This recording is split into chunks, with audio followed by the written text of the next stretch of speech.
Hello everybody and welcome to Against the Fence. This is the place to be if you're obsessed and passionate about the UFC. And we're back with another UFC Fight Night watch along, and it's Fiziev versus Gamrot. And as you can see, I am indeed by myself. The boys are busy, but we've got to keep cracking on. We've got to keep rolling on. The show must go on, as they say. Apologies for last week. We didn't quite make it. There was a few technical issues that we did have last week, so again, apologies for that. I hope you're all doing well. Let's hear you in the chats. But yeah, just been watching some of the prelims. Again, you never sleep on these fight nights because some of the fights have been very, very good. And like for one, Tim Means, again, great finish from Tim Means early on in the prelims. Again, the Dirty Bird, never in a boring fight. Good finish for him. He's back to winning ways. But yeah, as I said, let's crack on straight onto it without further ado. As I said, drop a like on the video if you haven't done so already. Let's get this the fight card up and let's see what is in store for this fight night. So let's get the fight card up. Boom, there we go. As we see, kicking us off, we've got Ricardo Ramos taking on Charles Jourdain. Again, that's going to be a barn burner of a fight. And then moving on to Bryan Battle taking on AJ Fletcher. Again, Bryan Battle coming off a humongous KO against Gabe Green. Let's hopefully he brings the fireworks. And then we move on to the strawweight division where we've got Marina Rodriguez taking on Michelle Waterson. And then we've got Bryce Mitchell taking on Dan Ige. Again, Bryce Mitchell, he's back. Let's see if he can put on a decent dominant display like he has in the past. Taking on Dan Ige. And then in the main event where we've got Rafael Fiziev taking on Mateusz Gamrot. Again, that's going to be an absolute great fight. Who's going to move on in the lightweight division? But yeah, who's gonna move on in this stacked lightweight division? Again, this one again is another technical bout like we saw before, where we had Arman Tsarukyan taking on Mateusz Gamrot. Like, so technical. But yeah, Fiziev on the feet could be an issue for Gamrot, and then the grappling of Gamrot could be an issue for Fiziev. So I'm very, very intrigued how that fight is going to plan out. But we will soon see. I'm just going to take myself back. Boom, there we go. And let's see if they work. The chats are up and working. Well, hey, welcome in, Rafael. Hope you're doing well, sir. What's up, fellas? Salutes from El Capitano. So I hope you're doing well, Rafael. All salutes to you, sir. Yes, and apologies during the week as well, because you did message us about joining a breakdown show. And again, apologies if we wasn't able to make it. We will try and make some time for you whenever you obviously message again soon. As you can see, I'm by myself, and obviously that was the reason I wasn't able to join you, just purely because I was by myself and I had to sort of prep and get things sorted. So again, don't forget to drop a like on the video, my friend, and let's get rid of that one there. So again, let us hear you if you are in the chats. Get your thoughts on what fight's going to be your potential fight of the night on this main card. Just scrolling through, I think it could be the main event. I'm not going to lie. I think the main event is just going to be so technical. Fiziev is just, like I said earlier, he's just going to be so technical on the feet. But can Gamrot get Fiziev down? And if he can get him down, can he keep him down? Because we all know how elusive and how well Fiziev is good on his feet and his footwork. We saw it in round 1 against Justin Gaethje. And we saw Fiziev have a good first round against Justin Gaethje. But then after that, we saw Justin Gaethje changing his game plan. And we saw how good Justin Gaethje was able to sort of pinpoint his game plan on Fiziev. So I'm interested to see what kind of Fiziev comes out. Let's jump in on to welcome in Charles Barkley. Hope you're doing well. Give you a little salutes. My picks are Jourdain, Bryan Battle, Marina, Thug Nasty, and Fiziev. And I think I've got exactly the same as you, buddy. Yes, I've got Charles Jourdain, Bryan Battle, Marina Rodriguez, Thug Nasty as well, and yeah, Fiziev. So me and you have got exactly the same picks. So fingers crossed, buddy. Hopefully they all come in. Wales, New Jersey, welcome in, sir. Hope you're doing well. Let's get me through this because I'm by myself like last time. Let's stroll on through. Wales, New Jersey says, let's go, Bryce. the Earth is flat. Indeed, it is. Indeed, it is. I'm glad you mentioned that because it could have been mentioned anytime soon. Charles Barkley's just welcoming him in Wales as well. So yeah, salutes to all of you. Let's get the first fight up. Boom! There we go. We've got all the fighters up instead of like last time, last minute panic. None of that today. We've even got timer. We've got everything. We're all locked and loaded. I did actually. I was going to put a little that money jar that I usually have. I was going to put that there because Charles Barkley's said it before I was going to mention it. You've said the same picks as me. They're the picks I was going to have, and I was going to have them up on screen in a little money jar, but I didn't manage to get it in time. But yeah, it's one for the future. One for the future. We carry on getting that money bar going. See how far we can go without losing a bet. Me and Jourdain were going to start doing that, but then we started losing a couple of times. So you know what I mean. You know what I mean? When the fun stopped, you see. So we stopped. Psycho Paul, welcome in, Psycho Paul. Hope you're doing well. Says my man Ash Solo Legend. Yes, we've got to keep the show going, my friend. Jourdain is away, and Sai was meant to be away, but the plans were cancelled. But I'm guessing he is nice and tucked up in bed asleep. But yes, he was meant to be away as well. So yeah. Me sticking it out. Yeah, like again, we say it every week, guys. We say it every week. Again, you don't sleep on these fight nights because there's actually some really good fights on this card. Like we got as I showing little highlights of Bryce Mitchell now. Like we got the return of him. Obviously, he's coming off that loss to Ilia Topuria. So how is he going to come back? Because Ilia just absolutely road dogged him. So I'm interested to see how he comes back. But just to sort of play another scenario, we've got Dan Ige that fought Evlev. And everyone compares Evlev to kind of like Bryce Mitchell, just with the wrestling and the grappling. So is that going to be another sort of similar style fight where we're going to have Dan Ige just get out-grappled and out-wrestled? Because that's what Evlev done to Dan Ige. It was a boring fight, but like styles makes fights. We've got Dan Ige that's a stand-up striker, and you've got Bryce Mitchell that's going to be the grappler and put the pace on him. So very interested to see how if Dan Ige can stuff a couple of takedowns and get his whereabouts and put his game plan on. Very interested to see how that one plans out. Rafael saluting everyone in. Thank you, sir. Thank you. You've seen the balloon. Oh, no, wrong side. You've seen the balloon. Yes, my little girl is 2 tomorrow. Thank you very much, sir. Thank you very much. Everyone's saying happy birthday. Oh, you kind. Let's see. The ATF family. Hey? Family. Love that. Thank you very much. Right. Let's scroll on over. If I go over here. Right. So, as we all know, I love a bit of facts. Hopefully, if Stephen ever joins, the facts. Let's get the facts up. So, Charles Jourdain. Let's jump onto Charles Jourdain then. So, Charles Jourdain has got a pro record of 14 wins with 6 losses, with 8 KOs and 4 submissions and 4 first-round finishes. And he has a UFC record of 6 wins and 5 losses. And he made his UFC debut in 2019.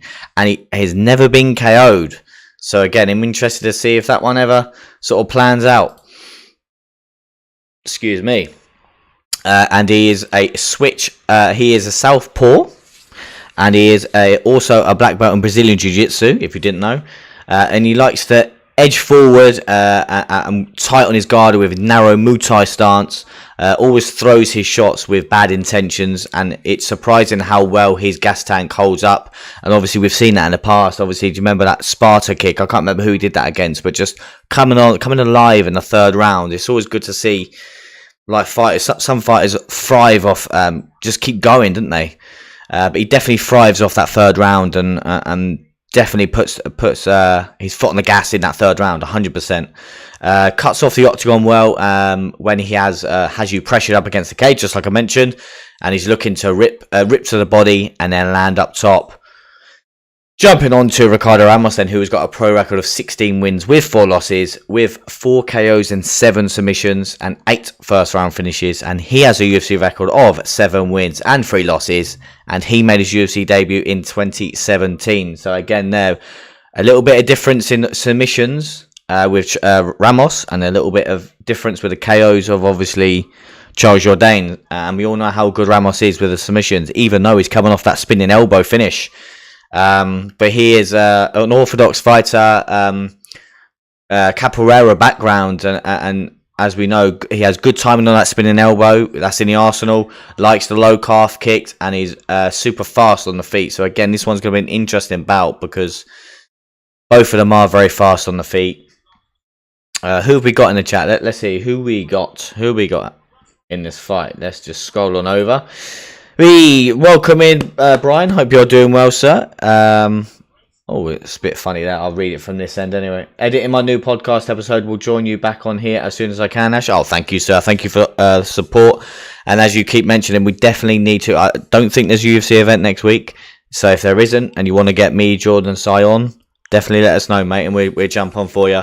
And Rafael as well. There's no event next week, so if you want anything sort of planned in, like a pre-breakdown show for obviously the week after, then let us know, mate, yeah? Definitely get that going. Got Ricardo Ramos, Charles Oliveira's baby, coming on in now. Yeah, look at that. It looks like Charles Oliveira, does he not? A Charles Oliveira of young. A young Charles Oliveira, definitely. Right, let's get rid of that because that's in the way now. Boom. Again, I hope you're all doing well. If you haven't done so already, please do drop a like on the video. It makes all that difference. Wow, it's a great movie, saying he looks like a little bit of a Charles Oliveira of early. That is a Charles Oliveira at featherweight. That is definitely a Charles Oliveira at featherweight. 100%. Wait, 100% again. Take it off your bingo cards. Charles Barkley says, "Damn, no UFC." Yeah, I know, no UFC next week, but we do have some content coming out. So, I'm just trying to think now. I don't want to give it away. I don't want to let it slip of the tongue. I don't want to ruin anything, but yeah, we definitely have some content coming out.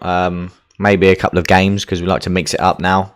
Get some videos out of kind of UFC little trivia games or anything like that. Trying to get some videos out for you. A little bit different because obviously it's all like breakdown shows and things like that. So we're trying to mix it up and trying to make it a little bit more fun, if you know what I mean. Trying to, again, knowledge as well, but just to make it a little bit of fun. Don't know what I'm looking over here. I can look over here now, can't I? Couple of bangers coming up at the end of the year. Yep, mate. This is what I was saying to the boys earlier as well. Wells, you're spot on, mate. The fights that were announced, I was so tempted to do a live show. Obviously, Jordan earlier in the week has obviously flew out and is away and things. But earlier in the week, the fights that were getting announced, I was like, just let me go live. Let me go live. Because these are fights that we want to talk about. Obviously, John Jones and Miocic. Everyone's going to be talking about a fight. And then we've got blooming Leon Edwards versus Kobe Covington. It's a great fight. Obviously, fingers crossed for Leon. And the one that doesn't make sense, we've got blooming Paddy Pimblett fighting in December. And we've got Matt Favola fighting in December. But they're not fighting each other. But this is the thing, how UFC are quite smart. You've got to give it to the UFC because they're very smart, giving Paddy Pimblett a name of Tony Ferguson. Because obviously, I know there's a lot of Tony Ferguson fans in the chats. I don't want to offend anyone because I know that there's a few. But I think that Tony Ferguson is past it. I'm so sorry. I have to say it. But he's still a name, isn't he? Everyone still loves Tony. Everyone still sort of rates him. Yeah, I know he's hit like a massive dip at the moment. But he's still a name. And if Paddy Pimblett goes in there and beats Tony Ferguson, that's a massive feather in his cap. And it's a massive name on his resume. So yeah, I'm interested to see how that one plans out because, like, everyone's saying that Paddy's not fought no one, which I agree, and now he's going to be fighting Tony Ferguson. Yes, I know he's a little bit sort of on the back end of his career, but yeah, let's get the timer in. Just get some chats in. Rafael salutes to the blockhead Team Kobe, Team Kobe. Oh yeah. Yuri versus Alex Pereira versus Yuri Prochazka. Again, I have not even mentioned that one. Unbelievable fights that are coming through. UFC did Tony dirty, says Wells. I kind of agree, like I said to you, mate. Like, they're giving him like someone like Paddy, and if Paddy wins that, wow, we're off to the races with Paddy. Good kicking game here early from Ramos. This is going to be a great one. Indeed, this one is going to be a great fight. Yeah, we can hopefully December could be a massive month for us. Just the bangers, they don't stop coming through, do they? Do you reckon this one's going to stay standing, guys? I think it will. I think it's just going to be a striking affair. Oh, good body shot there from Charles Jourdain. Oh, going for the neck. It's actually under the neck here. He could get his grip. Oh, I nearly got that dart in because who did he get that dart in? I should really have Lando. That's it. Lando Venato. Like the dart that he got against him as well. Like he was trying to get the grip, but just about missed.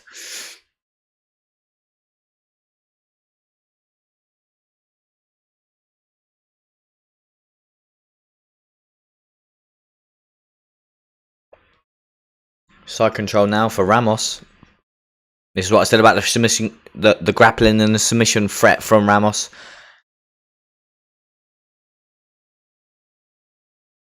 Charles Barkley. Did you watch John versus Argetta? John's put a whooping on him. I did actually see that fight. I watched the first round, and I actually thought Argetta was doing well because obviously he nearly had the rear naked choking. I did actually have John's winning that as well. Because I did think that Argetta would put a massive pace on him, and he did. But it's just every time that Argetta got close, just a little jab of John's hurt him. Yeah, and he just was hitting the bigger blows in that fight. But yeah, fair play to him. It's a good win for him as well. Should we really get Wicker up actually? Where can I do that? There we go. Let's get it up on here. Oh, no, wrong one. No, up on here just.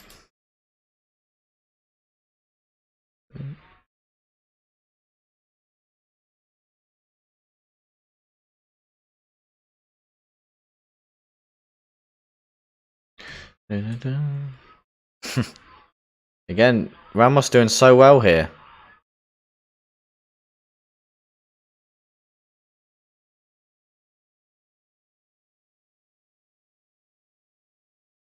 Oh, he's going for the guillotine. Oh, he's got the guillotine. Oh my goodness. Trying to get the grip as well. Wow, Charles Jourdain. I was saying about the submission threat of Ramos, and then Charles Jourdain wraps up that guillotine. Wow. Unbelievable. Quick work for Charles Jourdain. First round finish. Wow. I was saying how well that Ramos was doing, controlling him out of nowhere. Out of nowhere, Charles Jourdain gets the guillotine finish. Wow. Wow, saying wow, Charles Barkley, Jourdain. I just want to see that it was in the scramble, wasn't it? It was in the scramble. This is what I'm saying. He tried to wrap it up early when Ramos went for the first initial takedown, and I mentioned him trying to get the grip. And wow, is that 2 wins out of 2 for Charles Jourdain now? Is that 2 wins out of 2? Where are we? There we are. Is that 2 wins out of 2 for him now? Oh no, he lost to Nathaniel. Oh no, yeah. He beat the GOAT of Cron Gracie. 2-fight win streak now for Charles Jourdain. Beat the GOAT of Cron Gracie. I'll tell you who's flying under the radar that was on his card. Is that Mohammed Usman? I think he's on like a 3-fight win streak now. Does go to decisions a lot for heavyweight though, doesn't he? Wow, early finish then. Early finish, boys. Early finish. Just trying to have a little look to see if I compare him up with anyone, but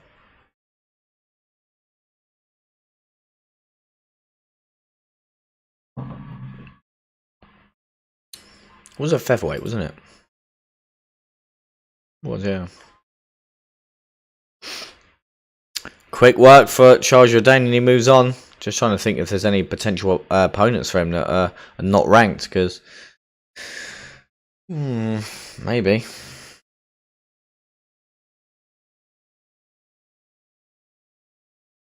Slick work, slick submission. Charles Barkley says Mohammed looks so bad. He always eye pokes. Sorry, Collier, and Collier didn't look good afterwards. Oh, really? Yeah, I didn't actually watch the fight. I just obviously saw that he won by decision. But he won his last fight by decision as well. So that's why I was a little bit like this. And bearing in mind, obviously on Tough, he was knocking people dead, and then even in the Tough finale, knocked Pauga dead, and now he just keeps going on decision wins, doesn't he? It's a bit of a funny one. Waterson Joe said Mohammed Usman. Oh, yeah, I did click on it. Mohammed Usman reminds me of Damon from the movie Friday After Next. It's a good comparison. Right, let's see if Charles Jourdain calls anyone out. Good show of respect for them too, because even when Ramos came into the octagon, he was shaking Jourdain's hand.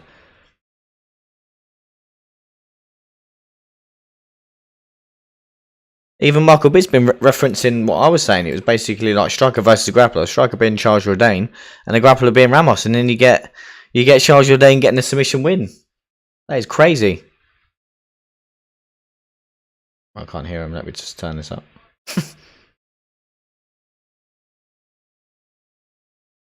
He's very good at wrapping it up during the scrambles. So again, it's to watch out for this. If anyone tries to take him down, just don't leave your neck exposed.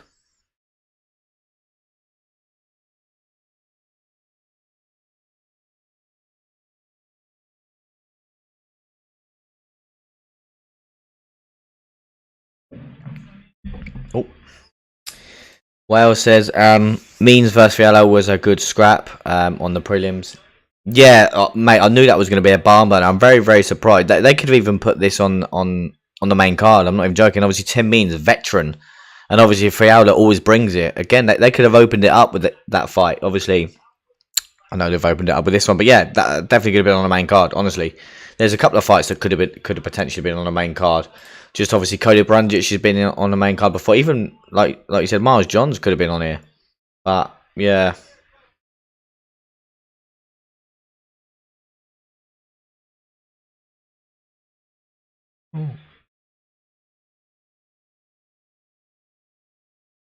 Who did he just call out? Who did he just? I didn't. I just said he wanted to fight someone in Canada, didn't he? Cub Swanson. Oh, okay. It's not bad. It's actually not a bad matchup, to be fair. It's not a bad matchup. Where is Cub ranked? Where is? Not a bad matchup, you know. Charles Jourdain says hoping Edwards. Oh, did he lose? Did he? Oh, I actually totally forgot he was on, but I'm guessing he lost. Wow. Yaski, welcome in. Is it Josh? Is it Josh? Says, have you heard that Mo Usman was crazy disrespectful to the London fans during UFC 2? I didn't actually know he was. I knew he was obviously with obviously Kamaru Usman, but I didn't know he was disrespectful. But probably he would have been, the amount of booze that his brother was getting. So yeah, I don't blame him, to be fair.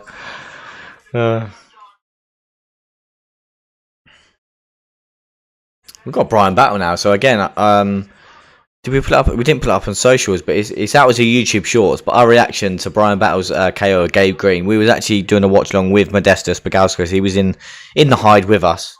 The reaction for that one was quality. If you haven't seen it, just go and quickly check it out in the Shorts. What a reaction it was! AJ Fletcher looks like a bodybuilder, doesn't he? Oof. Looks like a small Shane Carwin. That is Shane Carwin. Giles Barkley says, I like how Kobe is ultra respectful to English fans. Yeah, I can't wait for the press conference for that fight. Sorry, even just for that fight card, let alone that fight. Like, the personalities on that card at that press conference get me there.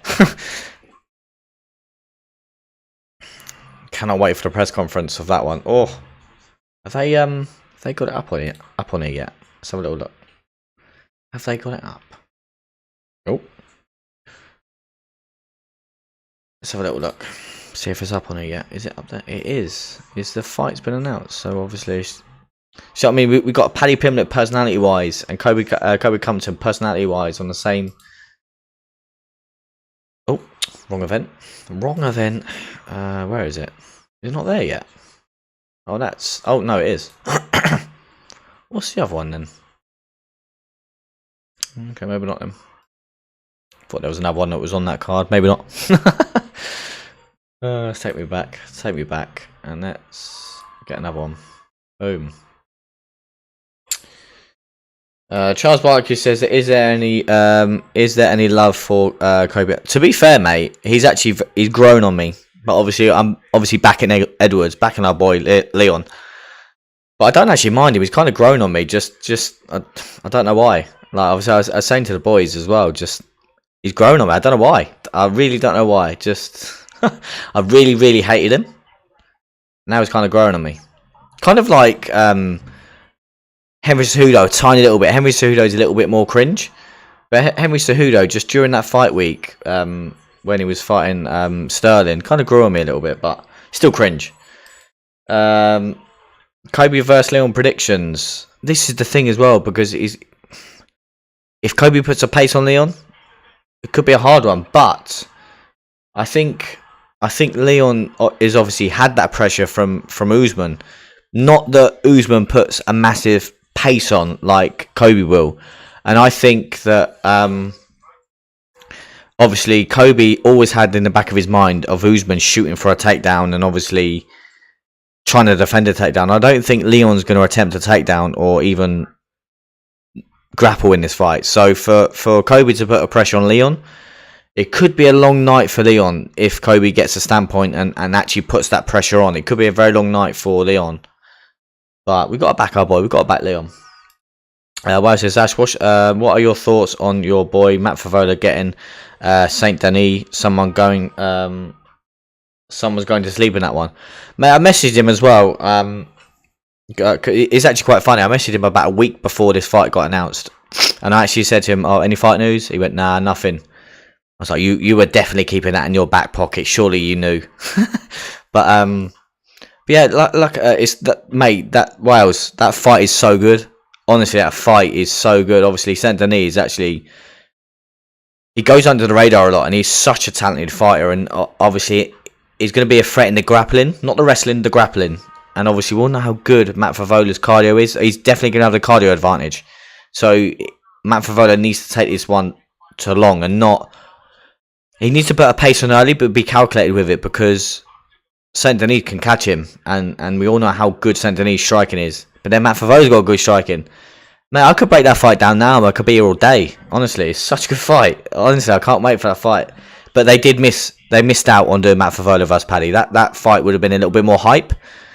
But then, if you're looking on actual, when you're watching a fight, I'd rather see Matt Favola versus Saint Denis. Such a better fight. But the build-up and everything like that, the press conference and things like that, Matt Favola versus Paddy would have sold more. It would have easily sold more.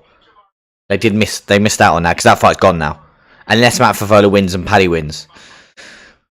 I don't know though, because then Matt will be levels above what Paddy's doing. I know Paddy's just beat, if he goes in there and beats Tony. You know what I mean? Again, like I said, I could be all day talking about that. It's quality. Charles Barkley says, that's a great fight. Wells, I don't know who I am picking there. Mate, I'm the same. I'm exactly the same with that. Oh, God. Because Saint Denis is a talent, man. Honestly, he could be a future champion. I'm not even joking. As an all-round package, he's very good. The only thing I'd say that he's lacking is cardio. Because when he goes in for the kill, he does let loose, and I've seen him gas. So that's one thing I will say that Matt Favola will have on him, is the gas tank. So if it gets to later rounds of obviously late second and third round, and Matt's still in the fight, I think he can take a decision. But mate, I don't think that's going to go to decision. No way is that fight going to decision.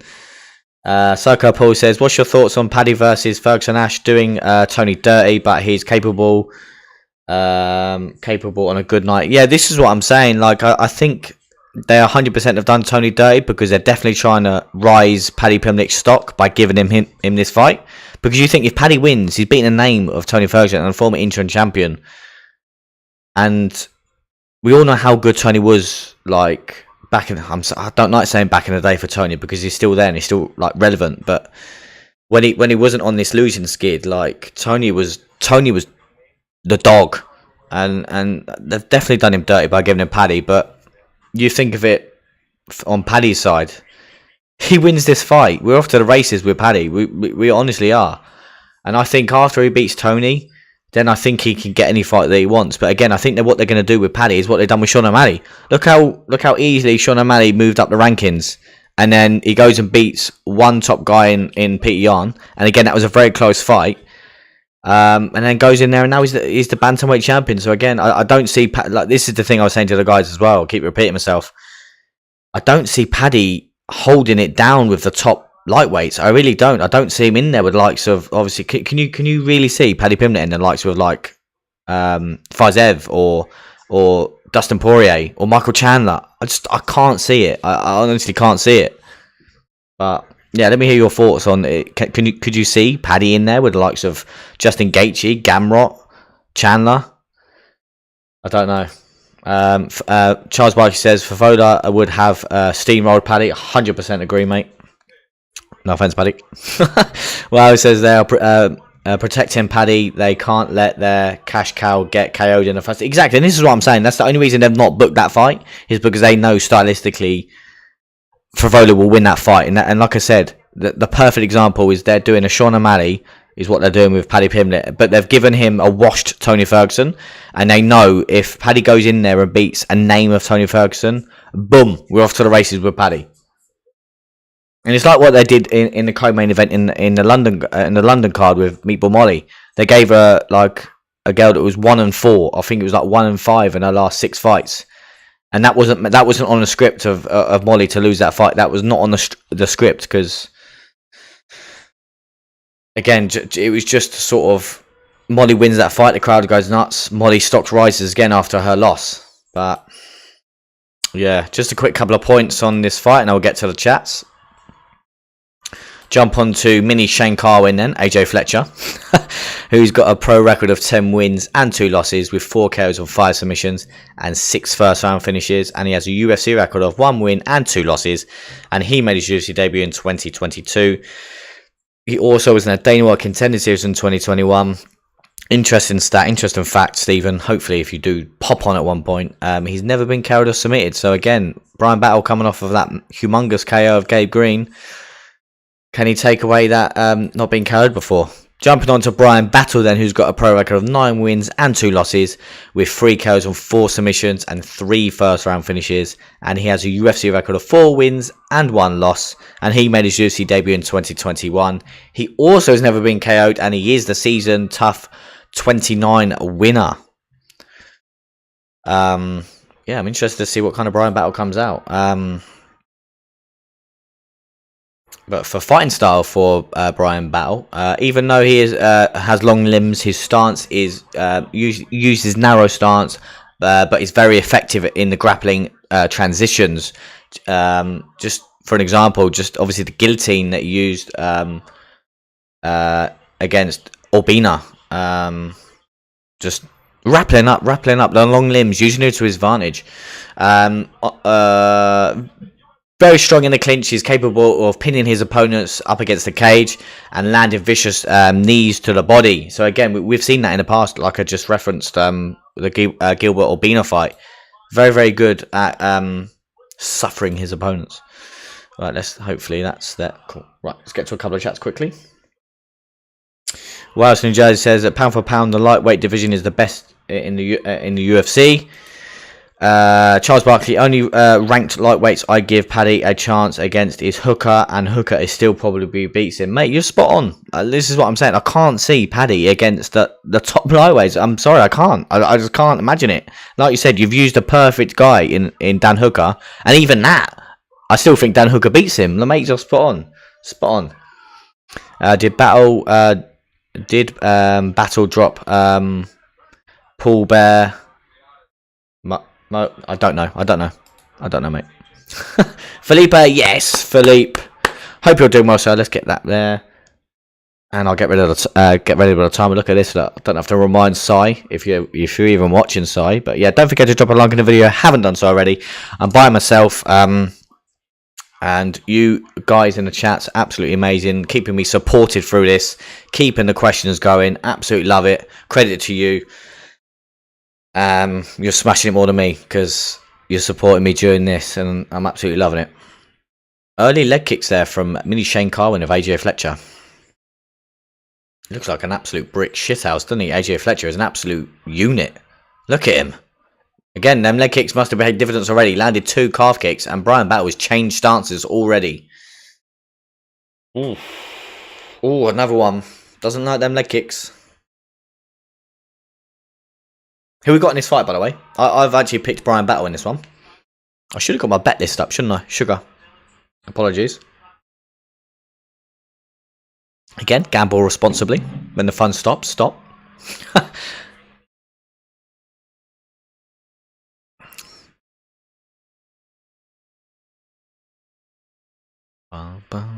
Head movement. Head movement.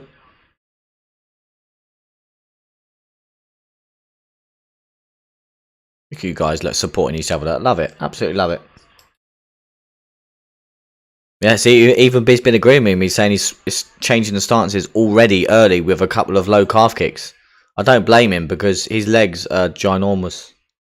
AJ Fletcher's legs, I mean. He needs to check one of them leg kicks or make him pay. Yaski going for Bryan Battle. I do have Bryan Battle, but it's not looking good at the moment, is it? But you never know.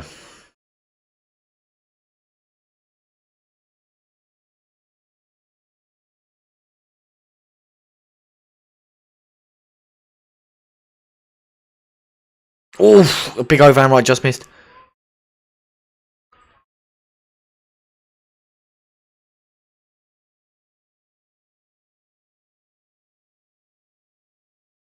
AJ Fletcher.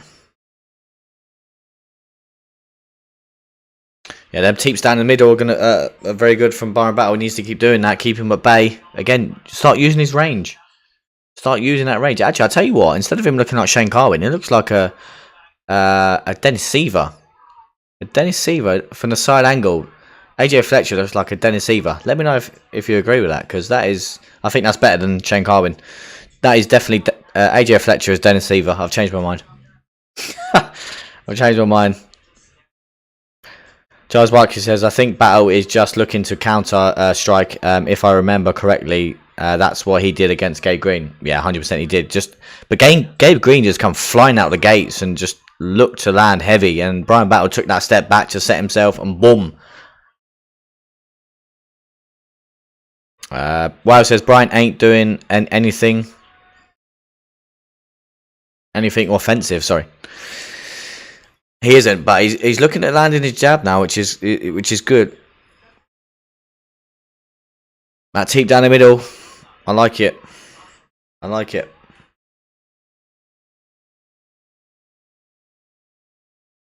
Again, that teep down the middle. Watch out for that overhand right of AJ Fletcher. There's a bomb.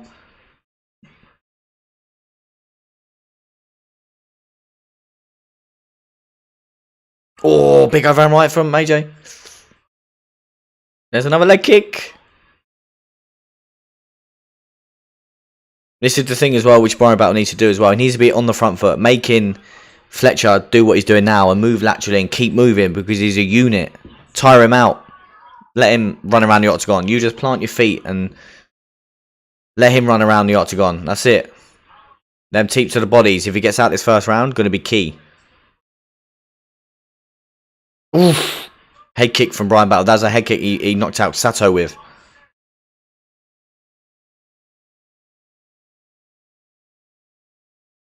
Big power takedown from Fletcher. Again, if he stuffs this, make Fletcher try and work for it though. At least make Fletcher work for this takedown. Don't give it up too easy. Yaski, did you see... oh, big overhand right. Oh! Staying composed is Bryan Battle. Staying composed in now. I'm very surprised Fletcher didn't just pour it on there. Stolen, got him around, sorry. Stolen around, he's winning around anyway, but... solidified definitely the round for AJ Fletcher. I did a Jourdain. I was reading that comment and that happened. Boom, end of round 1. Wow. Fletcher's right. Let's get to that. Did you see Joe Joyce versus... I didn't actually. Who won? Who won? Let me know who won. Philippe saying battle lead leg is so red already, mate. He's eaten a couple of them leg kicks. Like, it was the first two of the early round one when they landed. He already changed stances after the first two, so I counted about 6. There might have been more. Charles Barkley says battle's letting this round slip away. Definitely a Fletcher round now, 100%, mate. Definitely a Fletcher, because obviously towards the end of the round, Bryan Battle was landing that teep a few more times. He was getting the groove, making Fletcher work. Not now. Fletcher's definitely won that. Just like Wales says. What Wales says goes, alright? So Fletcher's winning, alright?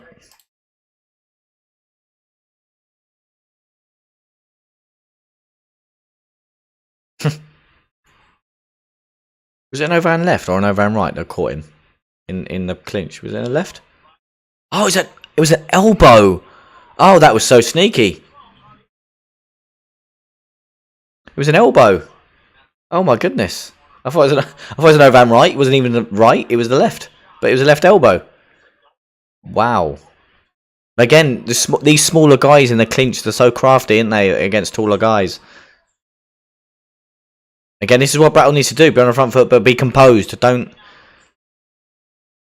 Here we go. Bryan Battle pouring it on now. This is what he needs to do. Look, counter punching like you were saying. Boom. Good call. Don't let him elbow you in the clinch.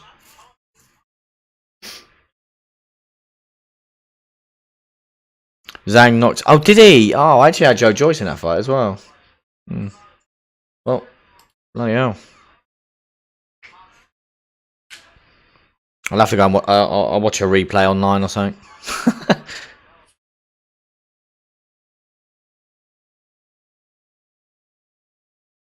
I've even got the sub count there as well. Even got the sub count as well. Holland, welcome in, sir. As you see, I'm by myself. The boys are away and busy, holding down the fort. Hope you're doing well. It's good to see you back, sir. It's good to see you back. Don't forget to drop a like on the video if you haven't done so already. But yeah, it's good to see you, mate. I hope you're doing well.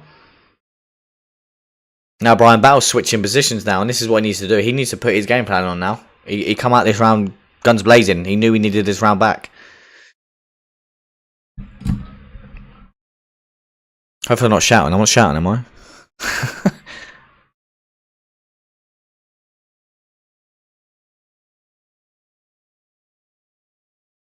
Bryan Battle putting the game plan on now, and he's pressuring Fletcher up against the cage now. Making Fletcher work, which is what he needs to do. A big unit like Fletcher. This is what I'm saying. If Battle can get this round, or if it doesn't finish him in this round, could be an interesting third round, because we could see a very, very tight AJ Fletcher in round 3. But Battle needs to get this round.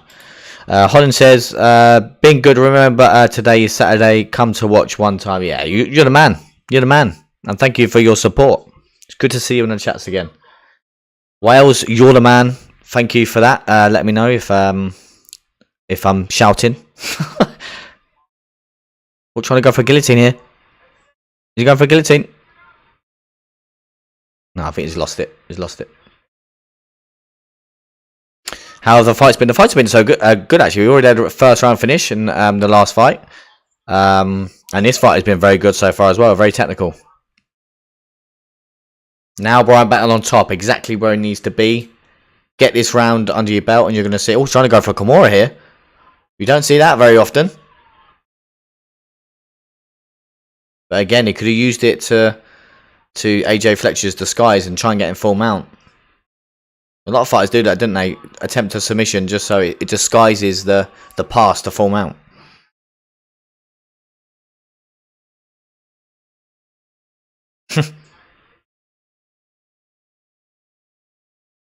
Bryan Battle exactly where he wants to be right now.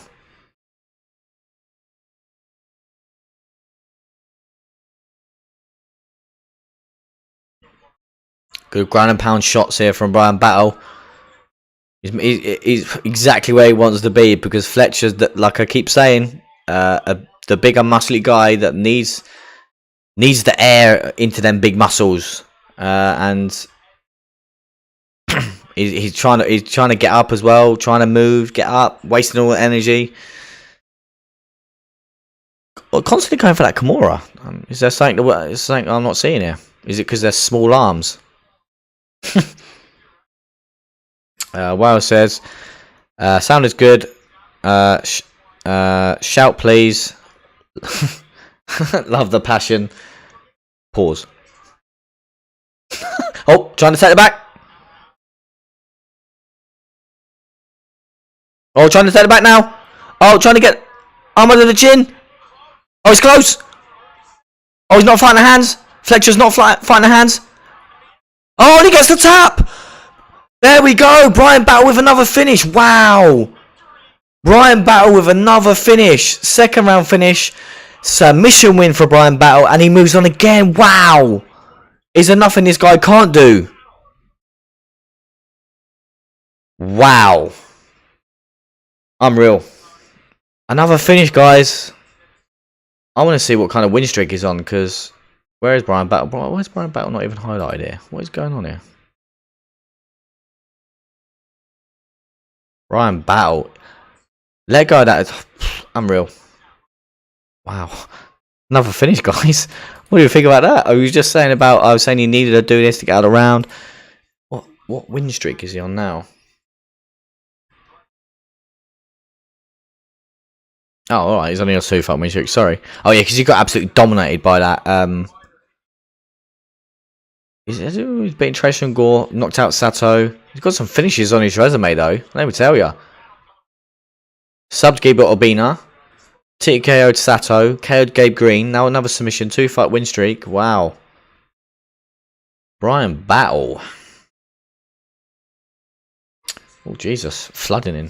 Let me have a little look, let's go on over. Charles Barkley says, there's been some good scraps, but this isn't one of them. Oh, I thought that was a good fight, to be fair. Waterson-Gomez says, wow. Felipe says, nice. Paul Bear, the best guy to come out of tough in a while. Mate, you're spot on with that, Charles. Very, very true. Obviously, we've got the Mohamed Usman that won earlier as well. He's on a 3-fight win streak since that was that season of tough. The heavyweights, wasn't it? Yeah. But talent-wise, yeah, Bryan Battle's up there because he can do it all. Holland says, just started watching, looked like a grinder of a fight that was decent.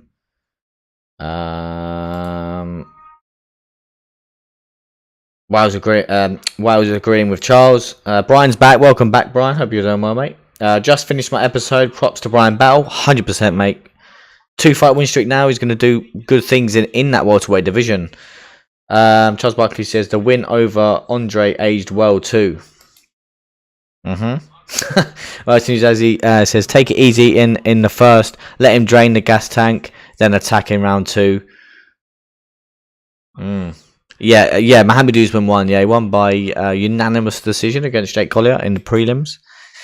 Yaski says too much attributes against his opponent. The man's got a 10 each reach advantage, for God's sake. You're right, he's got a reach advantage, but there's a lot of fighters that do have reach advantage that don't use it. Well, and what I will say is Bryan Battle does use it, and like that kick to the body, keeping his opponent at bay, not letting a shorter, powerful puncher of a guy get close, but he did that first round though. But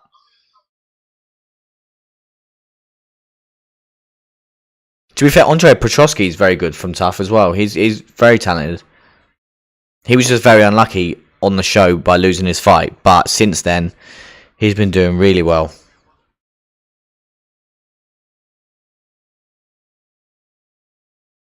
You know, but you may have just missed. There's no UFC event next week, buddy. So if you wanted to get me, Jourdain, a Sion, let us know, because there's no UFC event next week. If you want to do something, let us know, and we'll jump on, yeah. And the same if Rafael, if you're still there, mate, we'll jump on there.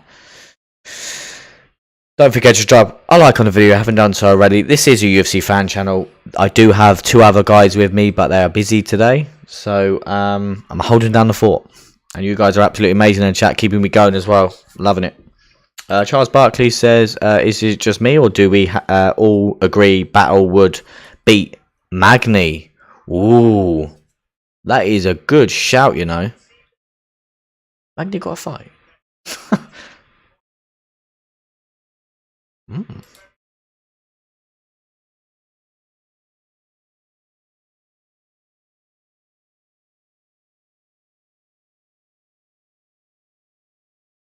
Oh, is he calling someone out? Huh.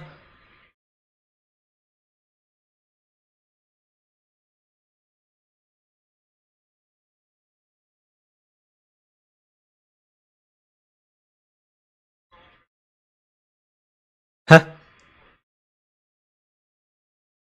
I'm the king of this division. Are you really, mate? I don't see you being champ. You're not the champion, mate, so you're not the king of the division. He was just saying, Michael Bisping said, who do you want to fight next? And he was saying about, I'm not going to call no one out. They should be calling me out. I'm the king of the division. All right. All right, Brian Bell. I'm not saying nothing, mate. You're the man. Bryan says, sweet. Sweet. I will.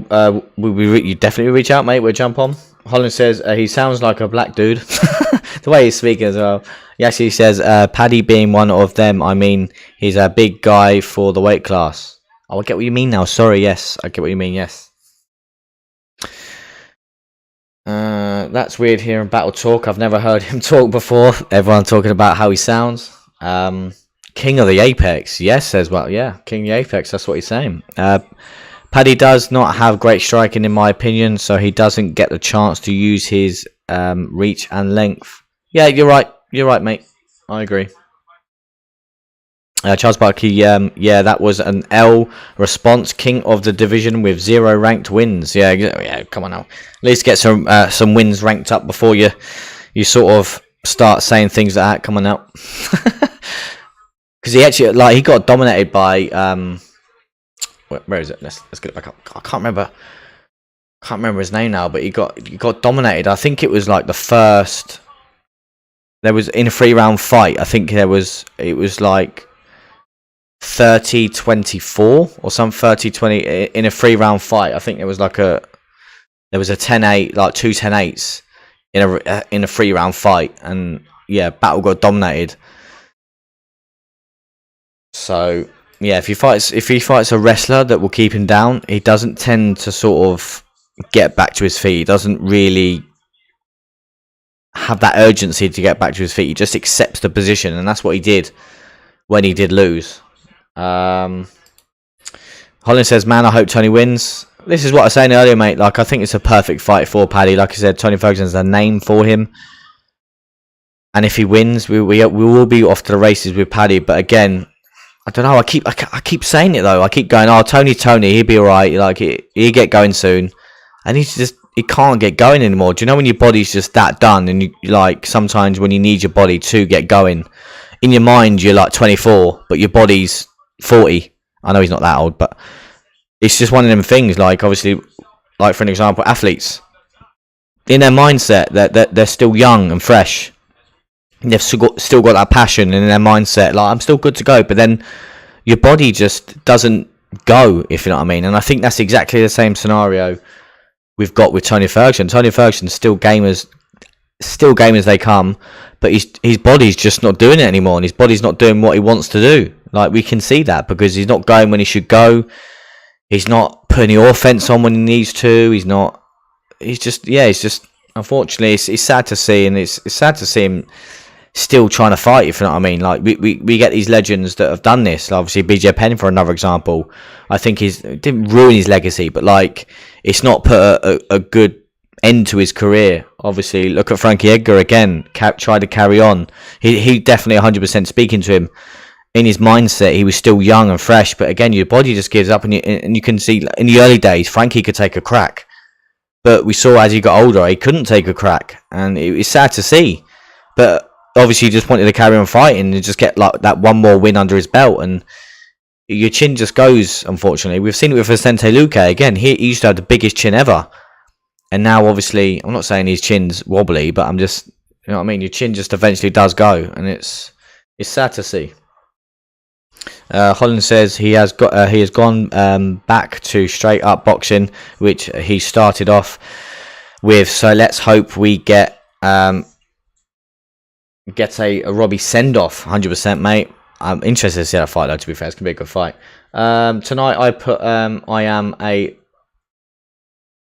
I'm psyched about Thug Nasty versus 50k. Mate, it's going to be a great fight. Like I was saying earlier, I can't wait to break that fight down.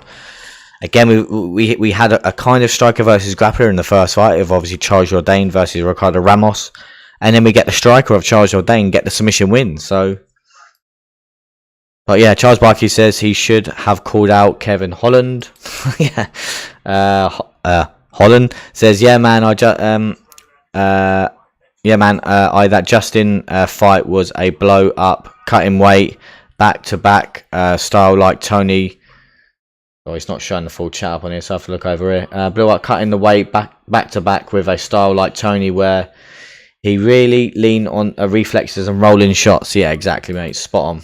Charles Barkley, I think Tony is just gun shy to get into knockdown, drag out wars anymore, and that's why he used to win. Yeah, exactly. He would love to be in them wars, and he would take a shot to land 5.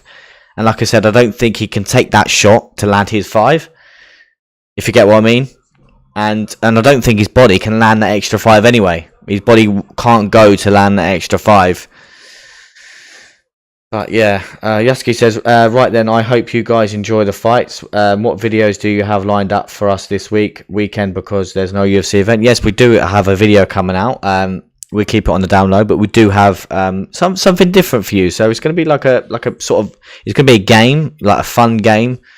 And it's going to be obviously to do with the UFC. But again, I won't spoil it, but it's going to be like a nice little fun. You can get to see our, obviously I know you see our personalities anyway, but you get to see a little bit different side of us, instead of being all sort of idle on the watch along fights, idle on the breakdowns and things like that. So again, I can't wait to sort of do these kind of things, so you can see a different side of us instead of this, if you know what I mean. This one's going to be a good fight, you know. Marina Rodriguez versus Michelle Waterson. I can't wait. I don't have the rankings for this fight, but I can't wait to get into the rankings. I need that. Let's go back. We have Rodriguez coming off of the Dana White Contender Series. We're having a lot of decent fighters come off the Dana White Contender Series now. This could be just a path through now. Obviously, we've seen some fighters come off of Tough. Obviously, Jordan spoke to Cody Gibson off of Tough. He's come through, obviously, back into the UFC now. Obviously, did lose in the finale, but Dana White still gave him a contract. So I definitely think that Dana White Contender Series is a bigger play than doing Tough, because you think it's just one fight. You put a decent performance on in Dana White Contender Series, boom, you're in. But with a fight in the Tough, you've got a fight to get in the house or fight to get on a team. You lose that fight, you're done. But I think in Dana White Contender Series, if you lose a fight but give a good standpoint on yourself, you'll get invited back. So Olin says, who we got? I've actually got Rodriguez in this fight. I've got Rodriguez in this fight. Oh, just that Bryan battle win as well. So yeah, my bet's still on. Come on. I got Rodriguez in this one. Gamble responsibly. Where is it? There it is. So, I'm going to jump on to the history points. Jump on to Michelle Waterson, then, who actually has a pro record of 18 wins with 11 losses, with 3 KOs and 9 submissions. And she has 8 first-round finishes. And she has a UFC record of 6 wins and 7 losses. And she made a UFC debut back in 2015. And a sorry sight, she has 1 win in her last 6 fights. So it's a kind of must-win here for Michelle Waterson. But she is a orthodox fighter. She would often switch to land that side kick to the body, which we see from time to time. Anytime she switches to southpaw, her karate style comes out, and she finds a home for that side kick. And also, she from time to time she'll throw an axe kick as well. She's a black belt in American freestyle karate and a brown belt in Brazilian jiu-jitsu. High level grappler as well. Effective use of her trips when she's in the clinch. And one of her best weapons is the lunging side kick from the front leg. Again, I've seen that from time to time as well. Jumping on to her opponent of Marina Rodriguez, then, she has a pro record of 16 wins with 3 losses, with 6 KOs and 1 submission. And she has 4 first-round finishes. And she has a UFC record of 6 wins and 3 losses. And she made her UFC debut in 2018. And she also was on the Dana White Contender Series in 2018. And she has lost her last 2 fights.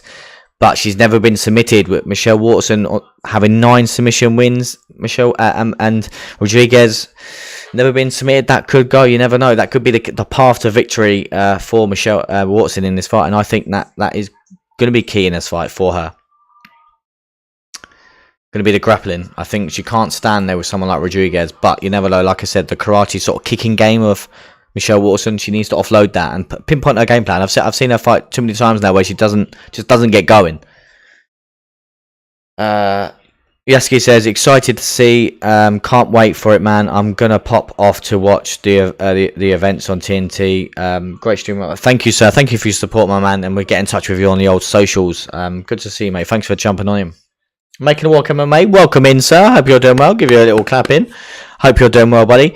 I could see Waterson retiring after this loss. Yeah, 100%. Like I just said, she's got 1 win in her last 6 fights. She loses this, I think it's time. I think it's time. But you could be spot on there, mate. Don't forget to drop a like on the video if you haven't done so already, buddy. Who we got in this one? Guys? Like, it's a must win for both, really. We've got Rodriguez that's coming off 2 losses, and then Michelle Waterson 1 win in her last 6 fights. So interested to see who gets the win in this one. Obviously, Rodriguez was on a tear at one point, and let's have a little look. I know she lost to Yan Janan. Who else did she lose to? Oh, she lost to Vivian Jandaroba. Oh, wow. Unanimous as well. I thought that was split. Ooh. Oh, no, she beat Yan Janan. She lost to Amanda Lemos. Oh, again, yeah, no slouch to lose to Amanda Lemos. Oh, yeah, Amanda Lemos got the TKO win. Let's have a look at Michelle Waterson. Who's she coming off a loss to? Waterson. Oh, she's coming off 3 losses in a row. Hang on a minute. He's 2-4 before. He's 2-4 before. What? These two have already fought before. I never knew that. Did anyone know that? What? Yeah. Marina Rodriguez won the first battle by unanimous decision. I actually never knew that. See, you learn something new every day. I actually totally was oblivious, and it's crazy to think that this is what I'm saying about the UFC sometimes as well. The matchmakers, this is bizarre. In 2021, they fought, which for Michelle Waterson was 3 fights ago, and now they're fighting again. Why? Like, I can understand if you like, you know what I mean. Come on now, like 2018 or 2019. Now you rematch. They fought each other in 2021. In 2021. And for Michelle Waterson, 3 fights ago that's very bizarre. Very, very bizarre. I'm baffled with that, really am. As you can see by my face, I'm very baffled. Never knew they fought before, but again, you learn something new every day. See? History. Facts. Psycho Paul says, Paul Felder back on the UFC roster, always entertaining. Spot on, mate. Making a walk MMA says, hoping Waterson wins, but despite her last 2 losses, I have Rodriguez. Wow says, Rodriguez, we might see Waterson on the UFC roster watch next week. Yeah, exactly, mate. You're spot on. Love that little emoji. That was class. Making a walk say, I expect the fight to look exactly the same. Yeah, I can't believe I totally missed that. Yeah, I got Rodriguez by decision. It's crazy. Ash, get ready with the timer. I'm ready, mate. I'm ready. Oh, I should have had side cam, shouldn't I? Oh. Ash cam. Should have had a side cam of Ash cam. I've got ready with the timer, mate. I'm ready. We're in the leg kicks early with Michelle Waterson. Oh, Michelle Waterson coming out guns blazing here. Oh, here we go. Boom. Take down already. This is what she needs to do, grappling. We've seen the weakness from Rodriguez getting taken down and sort of not dominated but controlled. Oh, big swing and a miss from the bottom there.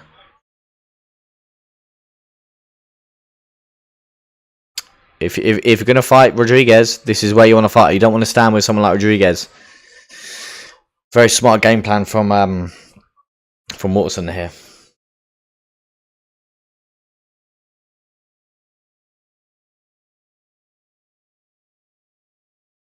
Who we got in this fight, guys? Who we got in this fight? Who we got?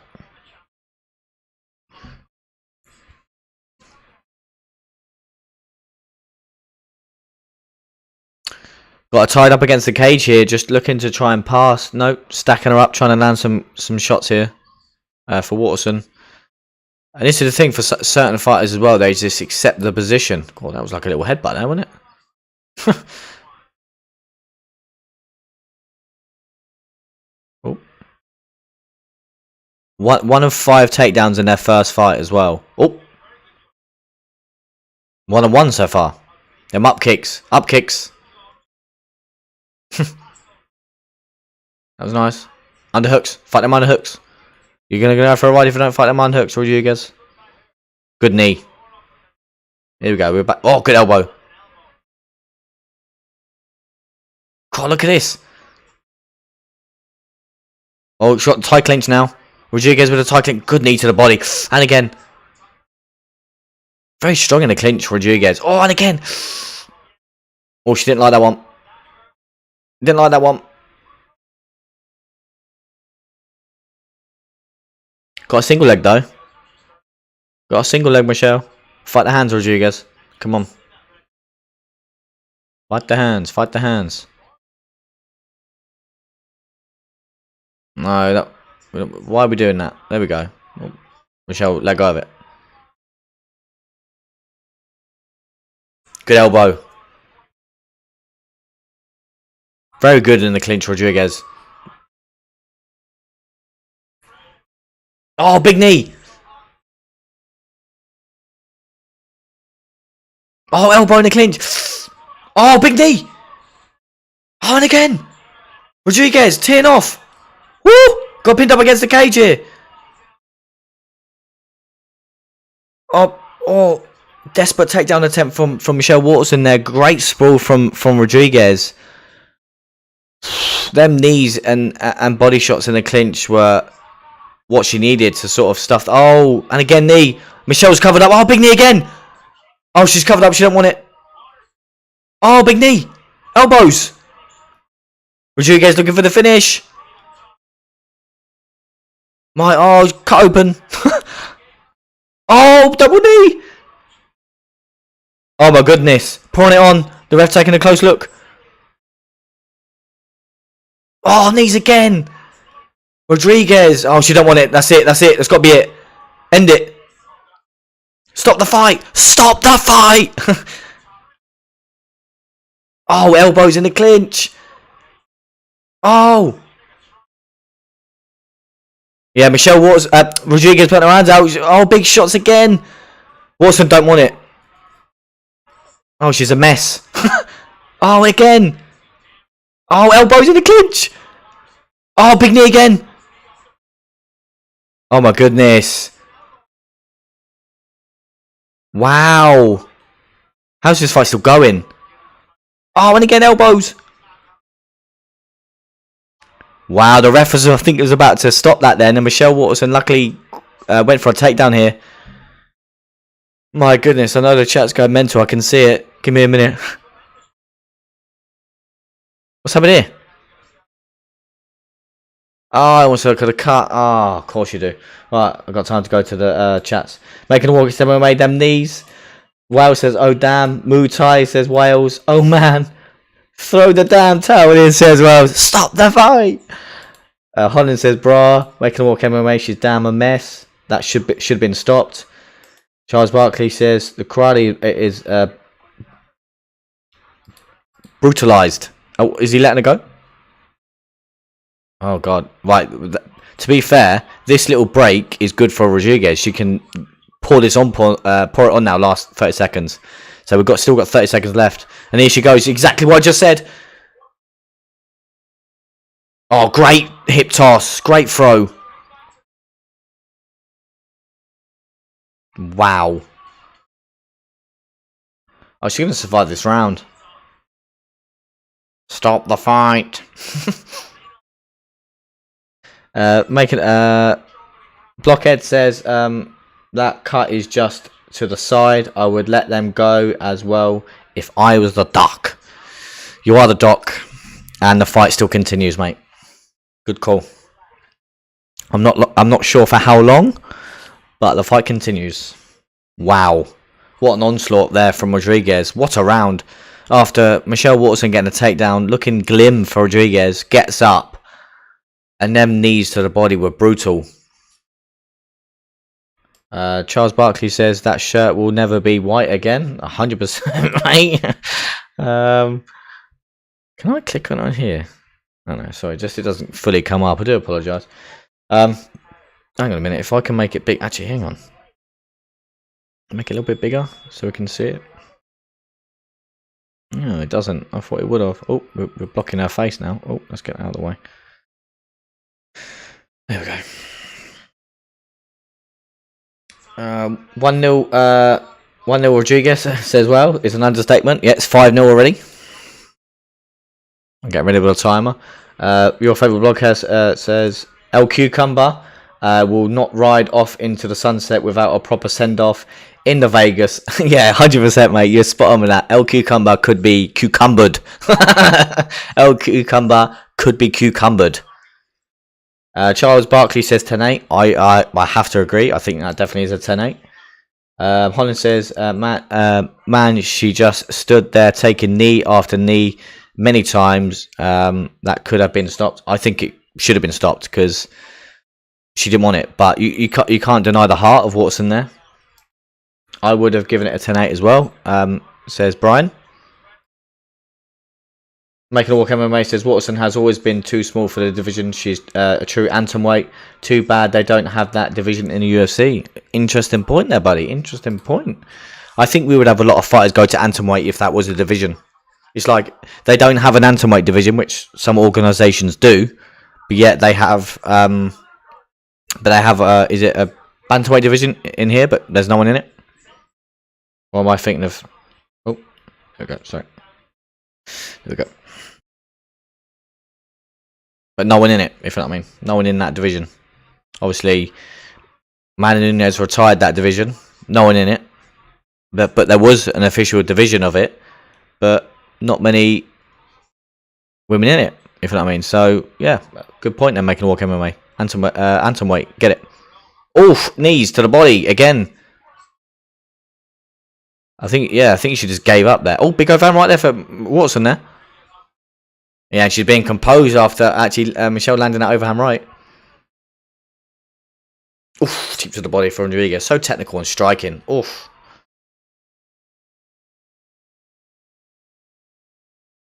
The heart of Waterson as well. Wow.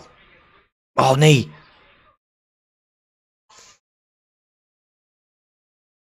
Underhooks. Underhooks.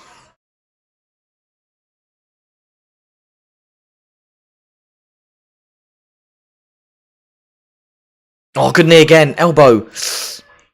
Here we go again.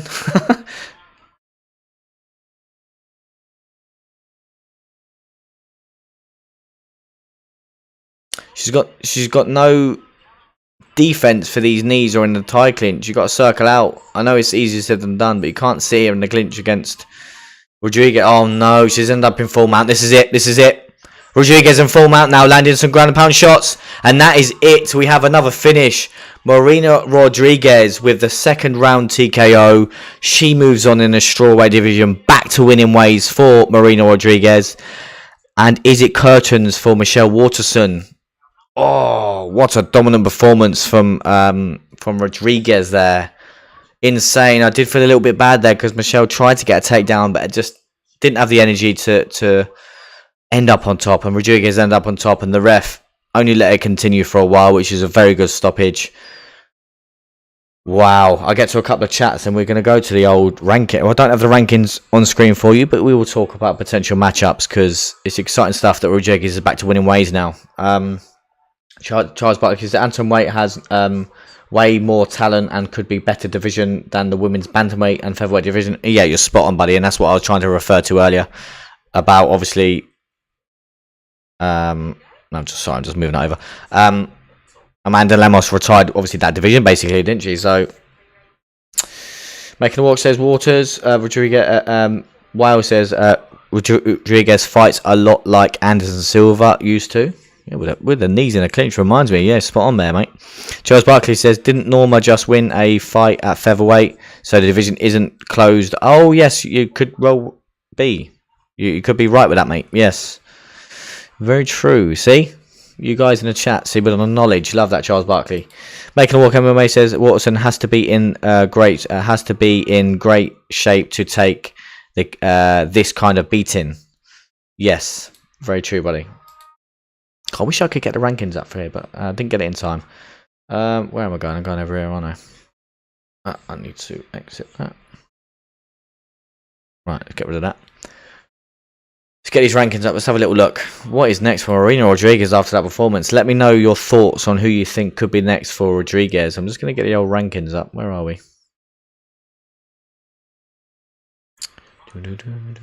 Oh, there it is. Yeah.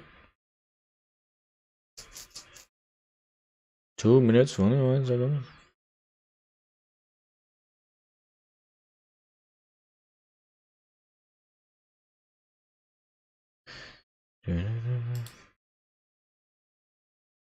Here we go, here we go. Strawweight, that's the one. Right, let's have a little look then. Everyone, let's have a look. So we've got Rodriguez in at number 8, just beating Michelle Waterson, who's all the way down in number 12. Ooh. This is actually really tough to decide who gets Rodriguez, because Rodriguez has just defended her ranking, so now she has the right to move up. But who does she fight? Because Dern's got a fight against Entourage. She lost to Frina Jandarova. And like I said, Entourage has got a fight against Dern, and I don't think she can go anywhere above that because she's lost to Amanda Lemos. So then, does she have to fight that? Does someone have to fight up to fight her? I'll tell you what would be a good one is Taba Farici. That'd be a good fight against Rodriguez. I know Taba Farici is in at 11. Ooh, yeah, there's not really many matchups, but for Waterson, I think she's got to pack it in. I think time's done now.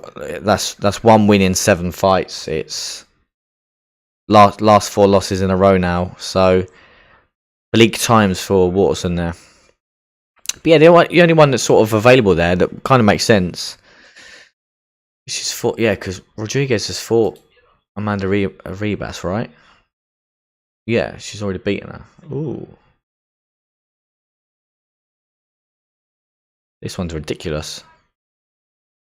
Unless if that Luna Pirejo wins against Ribas, that could be a potential matchup, maybe. But other than that, I can't really see who Rodriguez could potentially fight, because I think obviously, well, then again, if Mackenzie don't, no, them two have already fought, right? Them two have already fought. I swear I've seen them two fight. Yeah, Rodriguez has beaten Dern. Yeah, wow.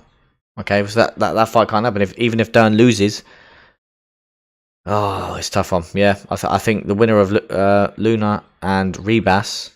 Well, no, I only think if Luna wins, then fights Rodriguez.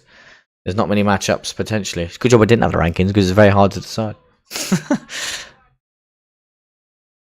Calling in anyone out?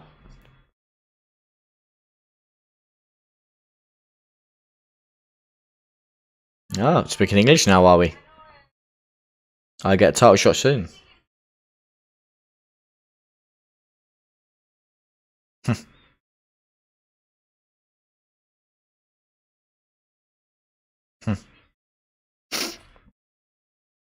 Oh, there's my. I do apologise. Oh, so the chats have just only updated. I do apologise. I missed quite a few. Have I missed a few? I have. I do apologise. Well, says Dan, bro, that was just brutal. UFC was to watch for Rodriguez.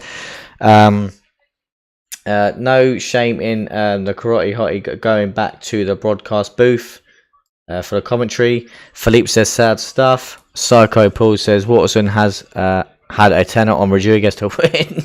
Yeah, just sitting there. Karate Hottie just signed an 8-fight extension, so I didn't think she'd get cut, but may retire. Oh right, really? See again, Charles Barkley with the facts. Very proud of these facts here. If you sign an 8-fight deal as well, yeah, I think it would just be retired then, yeah. Wow says, Flat Earth on living off a grid is up next. Let's go, Bryce Mitchell. Love that. Wales. Charles Barkley says the people's main event. Arkansas stands up. Damn right says. I'm catching up with these chats. You guys are amazing. Can't wait for it. The co-main event. Yes, Shango V. Welcome in, Shango V. Hopefully you're doing well, sir. Salute to you. Hopefully you're doing well. Thank you for tuning in. As you see, I'm by myself, holding down the fort for the boys. Don't forget to drop a like on the video if you haven't done, buddy. And hope you're doing well and welcome in. Psycho Paul says, who gave Waterson an 8 fight contract? Same person who set up Ferguson versus Paddy. I love that, Psycho Paul. Wow, saluting Shango V in. Rodriguez looked great there, but that was some mismatch. But this is the thing as well, Shango V. Like, I totally forgot that them two were previously fought, and Rodriguez won that fight by unanimous decision. So to pair them up, it was only 2 years after. Bearing in mind, 2 years after, and for Michelle Waterson, it was 3 fights ago. So that's madness to do a rematch 3 fights ago. Bearing in mind, Rodriguez is looking up. And yeah, very confused with that one. Shango replying to Wales.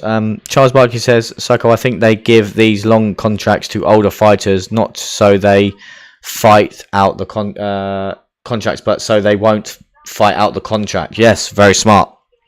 Charles Barkley's on fire. Good point, Charles says. Charles Barkley's on fire.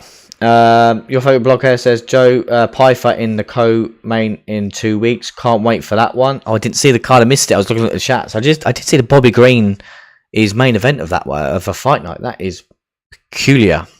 Shango V says, like the video as ever, mate. Happy 2nd birthday to... Yeah, exactly. Thank you, mate. Camo shorts. Ige won't be able to see him. Love it.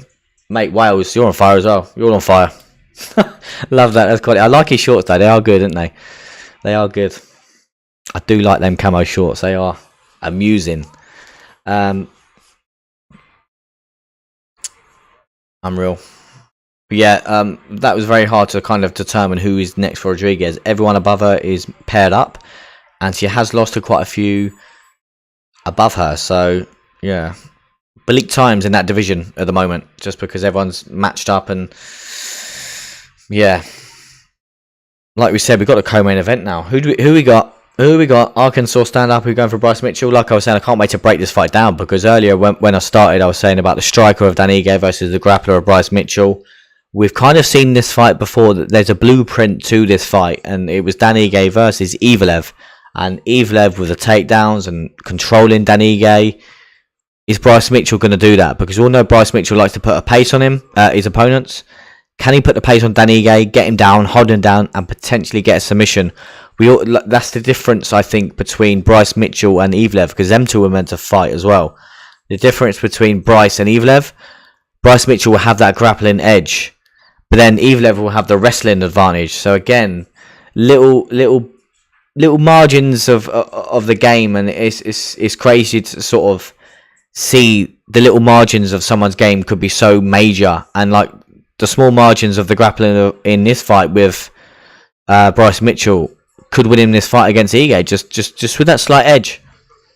Charles Barkley says, did you see Bryce Mitchell's ex ruined his fruit trees on his farm? I did actually see something out on social media. I did, yeah, that was quite funny.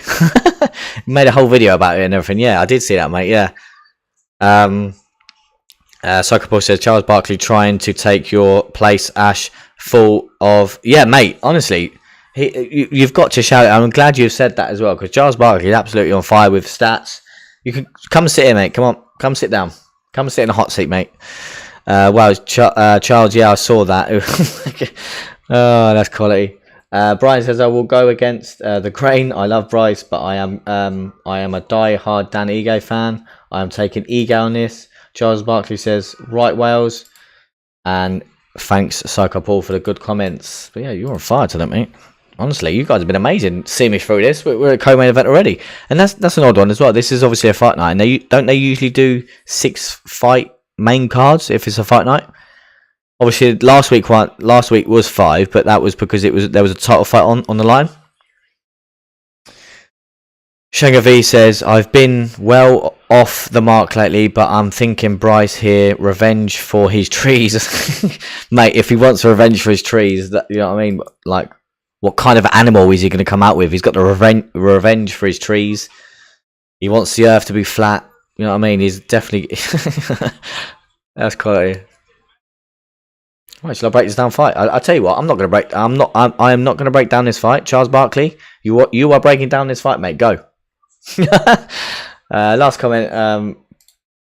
Bryan says, "Forgive me, Ash, but for this fight, I will have you on mute. ESPN will be full volume in the Blockhead Mansion for the Ego verse." But no offense taken. No offense taken. You watch this fight in its full wealth. You being here, talking and everything like that, much appreciated, sir.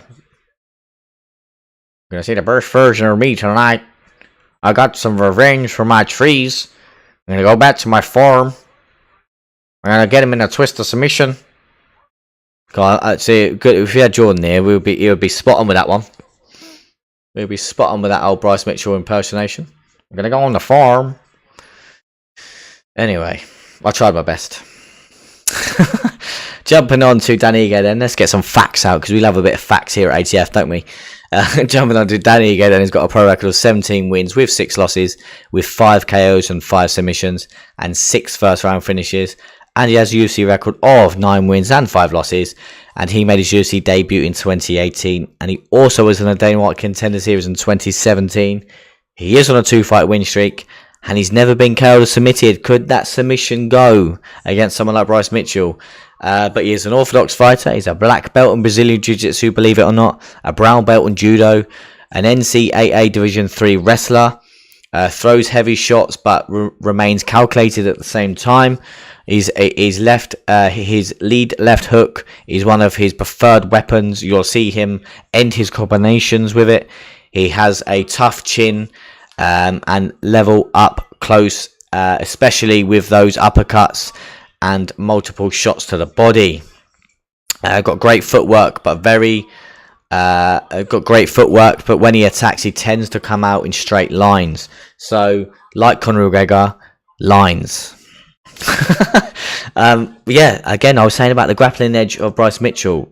People do forget that Dan Ige is a national wrestler. People forget that because I don't think Dan Ige uses it often. But then we see he's an NCAA Division 3 wrestler. But then Evlev literally took him down for fun and dominated him like he wasn't a wrestler. But yeah, I'll get to chats in a sec. I'm not ignoring you. Don't mind. Jumping on to Bryce Mitchell, who has a pro record of 15 wins with 1 loss, with 9 submissions and 8 first round finishes. And he has a UFC record of 6 wins and 1 loss. And he made his UFC debut in 2018. And he has never been KO'd. So the roles have switched. So you got the Dan Ige with the power. Bryce Mitchell has never been KO'd. And then Dan Ige's never been submitted. You got the submission in front of Bryce Mitchell, you see. Facts. We love it. Bryce Mitchell is a southpaw fighter. He's a black belt in Brazilian Jiu-Jitsu. Good on the feet, but on the floor he is quite flawless. Pun intended. He does his best work from the top position, applies heavy downward pressure and puts his opponents under consistent threat. Takedown ability is so impressive. He has a locker full of sweeps, trips, and multiple ways to get the fight to the mat. In short, if we call the ground a canvas, this guy is Picasso. Look at the words of wisdom there. Love that. Oh, look at this farmer tune that Bryce Mitchell's coming out to.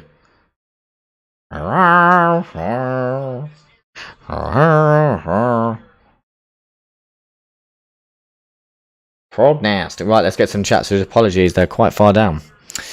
Charles Barkley says putting Bryce Mitchell on the Apex card should be illegal. Wales, New Jersey says, Charles, you're a very knowledgeable fan in MMA and Giants football. You should call in someday, mate. See, or you're getting signed up, mate. You're getting signed up. Holland says, if Dan got uppercut KO, would be wild. Could you imagine? Washington said, hey, chill on taking the piss out of Bryce. Sorry, if that was me. Don't sleep on rednecks. Charles Barkley says, thanks, Wales. We got to be Seattle. Huge game. I don't know how often call in. Don't have streaming or up or anything. Are you on Twitter, Charles? Shanga V says, if Bryce walks out to the theme of BBC's counterfire, deserved as a farmer, deserved win. Love that. Bryce coming out to Oliver Anthony. Wales, let's go. Charles Barkley says, nah, I may take... sorry, no Wales, but I may make one. Sorry, 9 UK chart, folks. That's a very not-so reference. I can help if you ever need it. See, look at this. The community we're creating here, all helping each other out. If everyone has their own sort of podcast or channels or anything like that, we're all helping each other out. Absolutely respect to all of you guys. You guys are amazing. Bryan says Mitchell is walking out to Richmond, north of Richmond. Bryce is walking. Oh yeah, everyone's saying that as well. Yeah.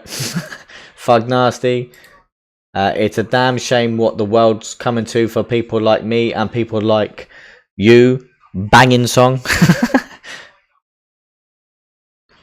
Country road, take me home to a place I belong. West Virginia. Take my mama, take me home. Oh, that was lovely, wasn't it? I still hate this venue. The 10 crowd members go wild. This is the thing as well, which we heard a stat from Modestas Pigauskas as well. Obviously, everyone does moan about the Apex, but the UFC earn a lot of money from doing these Apex events. Just reason being, the seats are so expensive. They're very, very expensive, the seats, and that's why there's not many people in there, because they're paying big load. Marco, welcome in, sir. Welcome back. Hope you're doing well, sir. Don't forget to drop a like in the video if you haven't done so already. He has got the Bible up. Silas would be proud. Silas would be proud. He is shouting loud for that Bible. Silas, if you're watching, be proud of this young man. If gravity has a Hulk, can Bryce go down it? Whoa, whoa, whoa, whoa, whoa, whoa. Come on, Ego, says Philippe. I wish Si was here. Look at him shouting for the Bible. He'd be so proud. Brian says, I am laughing so hard that this gangster of Bryce has a walkout music. Charles, I think... Let's go, Bryce. Bryce with the Bible. What? Well says yes. And last one before I start the timer. Come on, Bryce. Come on, Bryce. I've got Bryce in this as well. I'm guessing there's a lot of Bryce Mitchell fans in the house. And the timer's on. Bryce seems to come all guns out blazing, but it's got to be composed because the power of Ige. Look at the mean face on Bryce Mitchell. He's fighting for that Bible. God, I can't wait to clip that up. He'd be so proud.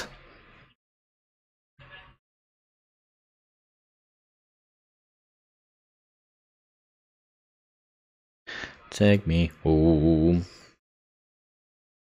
Ooh!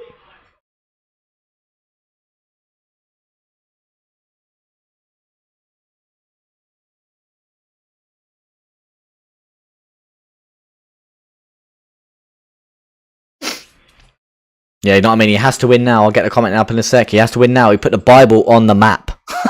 He put the Bible on show. Bible on the map? What am I about? Put the Bible on show. Them shorts are sick though. I do like the Venom shorts. They are nasty. Oh, I thought that overhand left landed then. Very patient kind of stand up from Bryce Mitchell. I'm very surprised. He's lasted a minute on the feet. I'm surprised he has not gone for no takedowns or anything yet. Oh, there it is. Right on cue. There it is. And I think that comment is because he took him down. Shangavi, he knows he can't use the Bible as a weapon, yeah? Yeah, he's going to charge at him with the Bible. Philippe says, I don't mind Bryce either, to be honest. Sometimes he's dumb as fuck, though. Steal the Bible. Get him down, Bryce. Well, Danny Ga's done well to make his way back to his feet. Is that a cut already on Bryce's right eye? Oh, he's got a mouse under the eye. Yeah, he's cut. He's cut. If you just joined us, don't forget to drop a like on the video. We are a UFC fan channel. Usually have 2 other folks with me, but I'm holding the fort down by myself with these amazing family in the chats. Ooh, you can see the power difference already. You can see the damage, as Sai likes to say.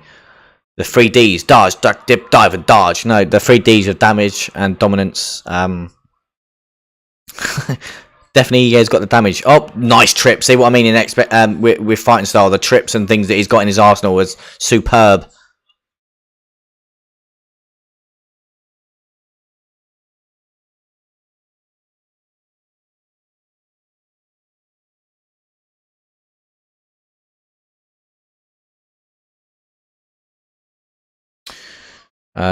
Bro, can you show a bit the final fight? Ooh, we are a UFC fan channel, unfortunately, and this is a watch long. Unfortunately, I can't show the fights because I will get taken down. Unfortunately, mate.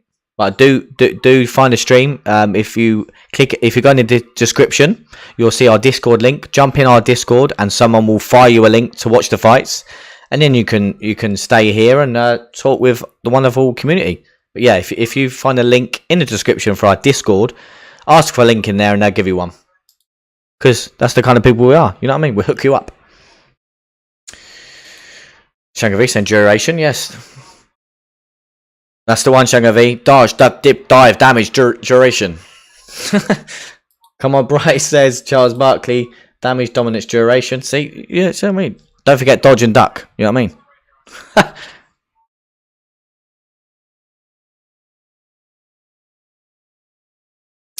Oh, sorry, I didn't mean to get rid of that. I am a believer saying this. I like him not being afraid to share his faith, but this is my country is better than yours attitude that makes us look ignorant.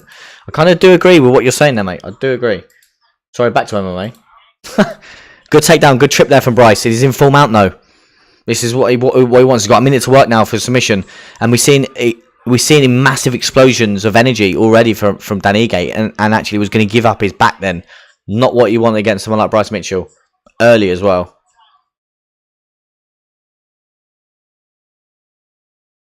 Oh, he's flattened him out. Bryce has flattened him out. He's gonna this is the thing as well. It's unfortunate he's not got too much time to work, but Bryce is a wizard down here. See a big explosion from Dan Ige as well, and he would have given up his back if Bryce would have let him. Oh, he's giving up his back again, but it's not. Oh, if Bryce had time. This is his world, though. This is Bryce's world. It would just that would have been a submission there. Not enough time, though. Not enough time.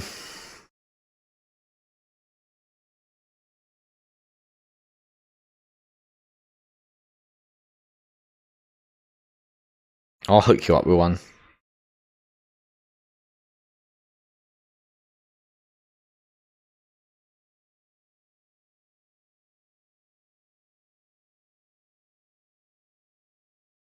There you go. I'll hook you up with one.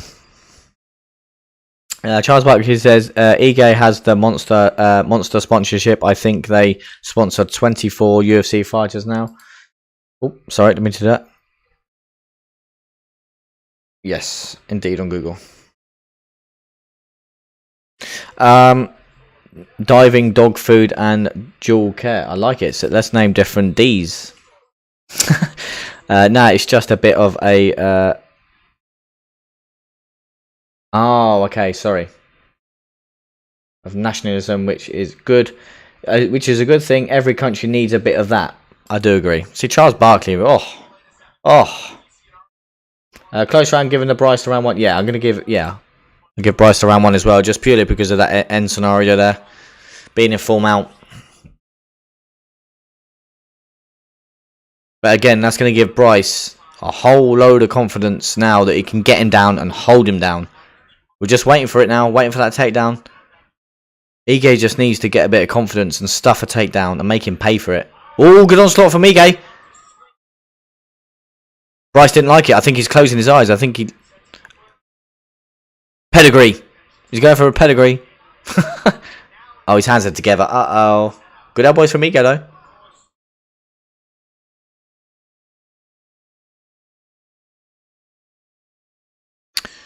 Bryce is recovered now. He's recovered now, but that was a good onslaught from Dan Ige. That's maybe what he needs to do: be on the front foot, not sit back and let Bryce come forwards. And see, as we see there, look at the cut again. The damage of Dan Ige. His shots are so damaging. You see, look at that eye.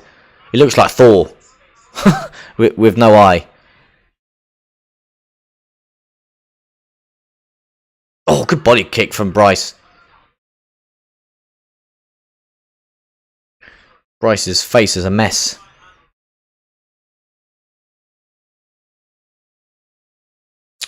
Being proud of what country you're from is not taking you're better than someone, says Wales.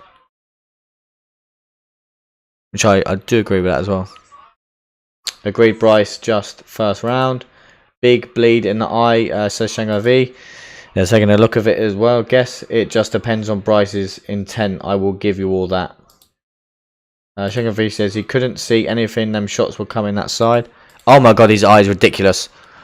Holy moly, that eye. Don't you dare stop the fight. Oh good, let him go.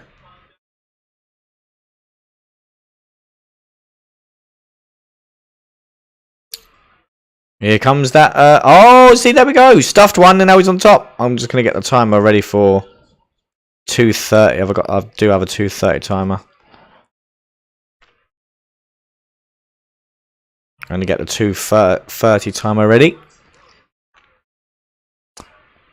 This is not what was on the cards here. Ige on top, but again, it comes from him stuffing the takedown, which is what he needs to do. And he's let him up. He's let him up.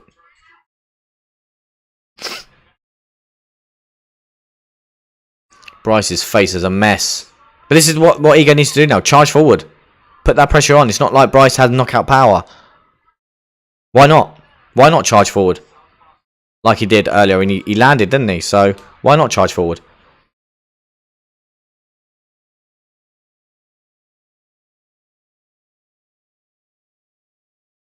It's a good fight. Here it comes. Good stuff from Ige. That's what it needs to do. Bryce won't stop though. This could be 1-1.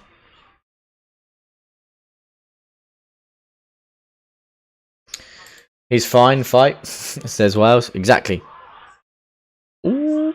Oh, I was going to go for... Oh, what a trip from Bryce Mitchell. And then straight into... Is he in full mount? Straight into full mount, you see. Executed that perfectly. What a trip. That can be classic cut ender if Dan connects again. Says Bryan. Chris Lieben is a judge tonight. Fun fact. Is he really, Wales? Wow. Nice. Okay. Nice spot there, buddy. Oh, he's taking it back now. I don't want to read in the comments just yet. Bryce is taking it back. He's got a lot longer to work with now. He's getting the arm under the chin. His arm is under the chin, but there's no... Dan Ige needs to fight the hands here. He's not... Oh, he's got the other hand. I'll let him off.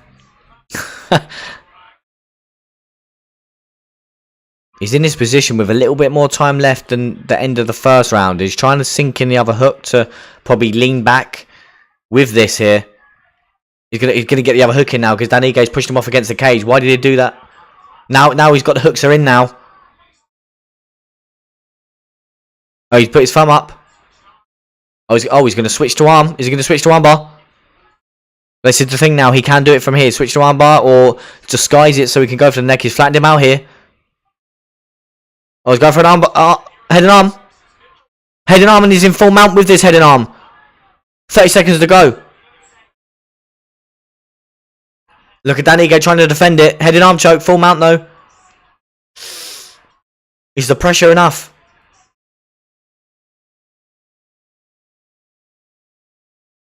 Wow.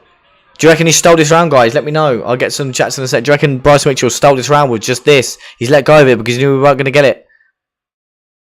Wow. We've seen it, though. We've seen Bryce control Ige on the mat when he gets him down. But, like, we've seen Dan Ige defend 2 takedowns now. And he's done really well with defending them. But then once Bryce gets him down, you see the grappling levels. There's levels...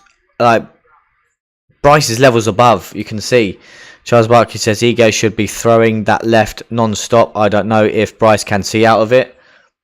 100% agree, Charles. Nice takedown. Yeah, that trip was insane. Brilliant takedown, says Wales. Shangavi. Weirdly, Ego should be using that that lack of vision and keep it on the feet. Indeed, sir. Time to work here. Exactly when he got the takedown. Start the ground and pound. Bryce, says Charles Barkley. Charles Barkley's why stay on the arm triangle when you're in the full mount with 30 seconds left. I do agree with that. He should have thrown hell to leather, but he likes a submission, didn't he, Bryce? 2-0 Bryce. Oh, hope he didn't gas his arms out, though. You going 2-0 Bryce? I don't know. Do you reckon he stole the end of that round? That eye is nearly fully shut. Charles Barkley says, I think he could have stole that round if switched to the ground and pound. Sorry, just seeing if the timer was working. Get the timer in. Unfortunately, it won't work. I tried the links, but it's not going live. I do apologise. I did try and send you one, buddy. Stick here. We'll give you live commentary and we'll talk you through the fight.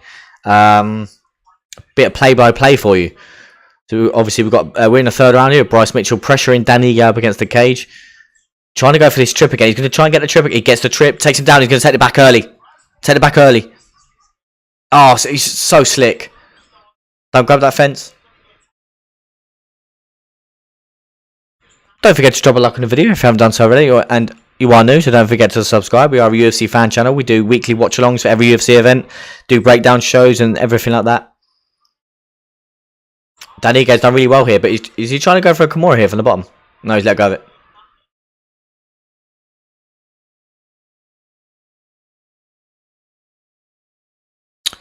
A lot of people have 2-0 up Bryce Mitchell just for that end scenario, but like, ooh, I don't know.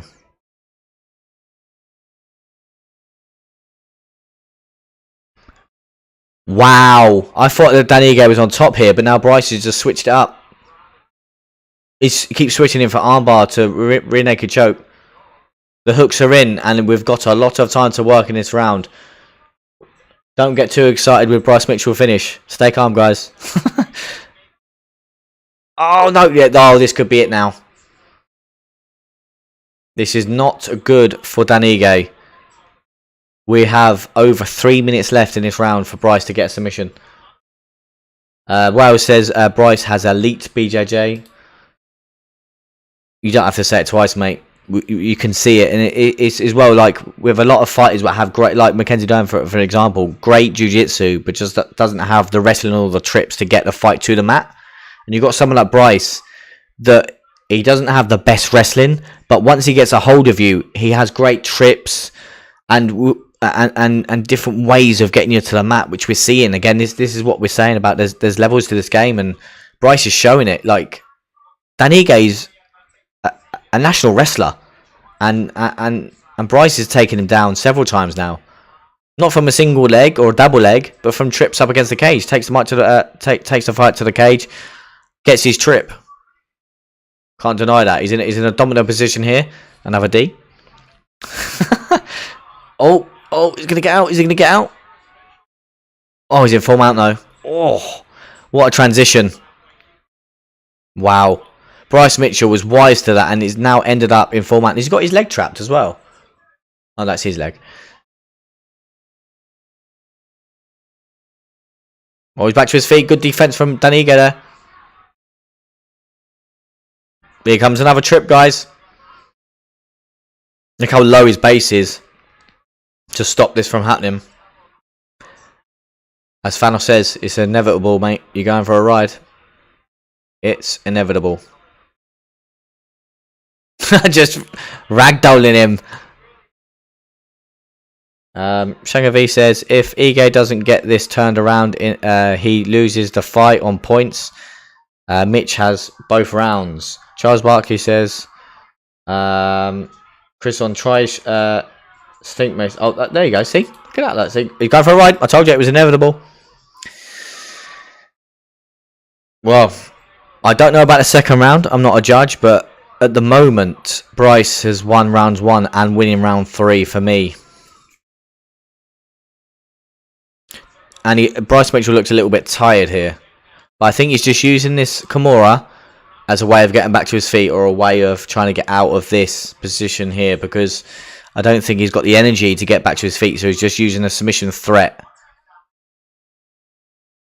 But they're both tired, but Mitchell is very, very tired. He's going to use that Kimura to try and get back to his feet, I think. I don't think he can get it from here.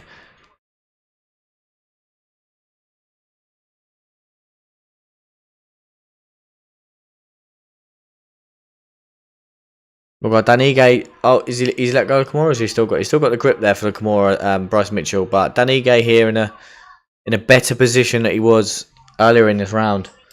Shangovic says Bryce just shutting it down now, and he has one eye and knowing he's up. Also, Ego looks gassed. Drop to like and sub. Thank you, sir. Thank you very much. Oh, Danny getting full mount in the last 10 seconds here. Bryce is... Oh, no, I've already done that, sorry. Oh, no. I didn't, sorry. Bryce is stinging nettles. Once it touches you, it hurts for the next 15 minutes. Mate, that is spot on, love that. Bryce 1 and 3, freedom. I agree. Second round was a little bit close for me, a little bit too close. But here it comes, tick off your bingo cards. 1000%. Rounds 1 and 3, Charles Barkley. You heard it here. Charles Barkley's been on fire all night. And it's a Bryce Mitchell win. Rounds 1 and 3. Wales says that's a Bryce win. I think it is. And then I'm one bet away. One fighter away. I wish I put my bet on screen now. This is a round that gets super boos from a big crowd, but but yeah, there's no sound. You're just going to get little cheers, aren't you? Because I think obviously in the Apex you get family members and whatnot that you can actually hear. So, yeah. Bryan says Bryce did enough in round 3 to solidify a split at minimum. Thug Nasty with a W. Shango V saying Bryce for me. I agree.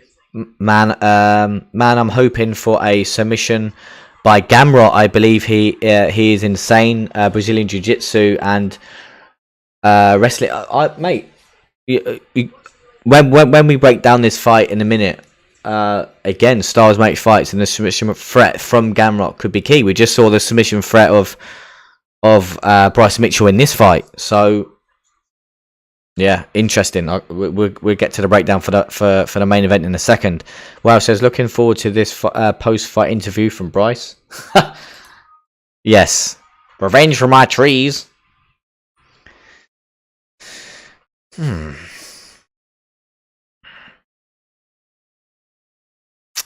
Is it unanimous though? Is it unanimous? Or is it split? Is it unanimous or split? Let's see.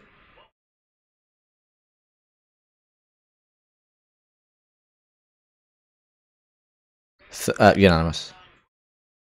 It's got to be Bryce then. Yes, Bryce Mitchell with the W, unanimous. If it was split, you never know. But yeah, I'm saying never know. It was rounds 1 and 3 all day. He's got that Bible with him. Sai, you'll be proud of this young man. But Bryce Mitchell is back to winning ways. I want to hear what he has to say first before I get to the rankings, because he's always got something interesting to say.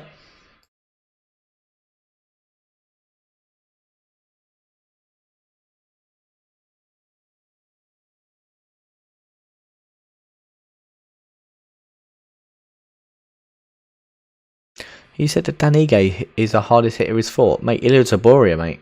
What are you on about? Ilya Taboria dropped ya.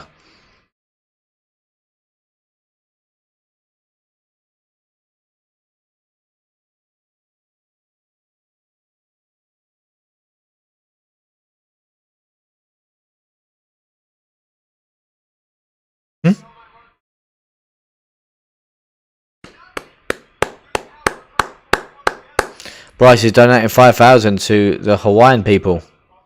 The trust, because there was that fires, weren't there? Props to Bryce Mitchell.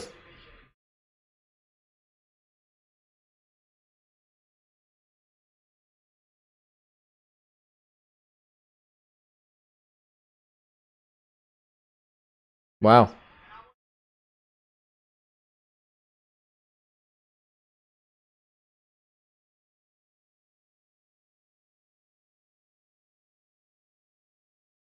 Sakapo says Bryce threatened a Kimura for 4 whole minutes and won the fight. Charles Barkley, Biz been mocking his Bible earlier, was cringe. Shame on Mike. Wales says, tell him the man speaks facts. Shangavi, is Bryce going to carry that in every fight now? Opponents will soon be carrying other books to mock him. Says Shangavi. He's right, says Wales. Bryan says, this is beautiful. I am amused for questioning Bryce now.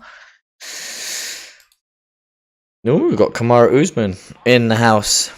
Right, I'll tell you what we do have for this, though. We do have the rankings for this one. Let's go to the rankings. Boom! We got the rankings for this one. So, again, the audio was a little bit loud there. But who is next for Bryce Mitchell then? Let's go to the featherweight rankings. Bryce Mitchell. Nice, Bryce. Bryce Mitchell in at number 10.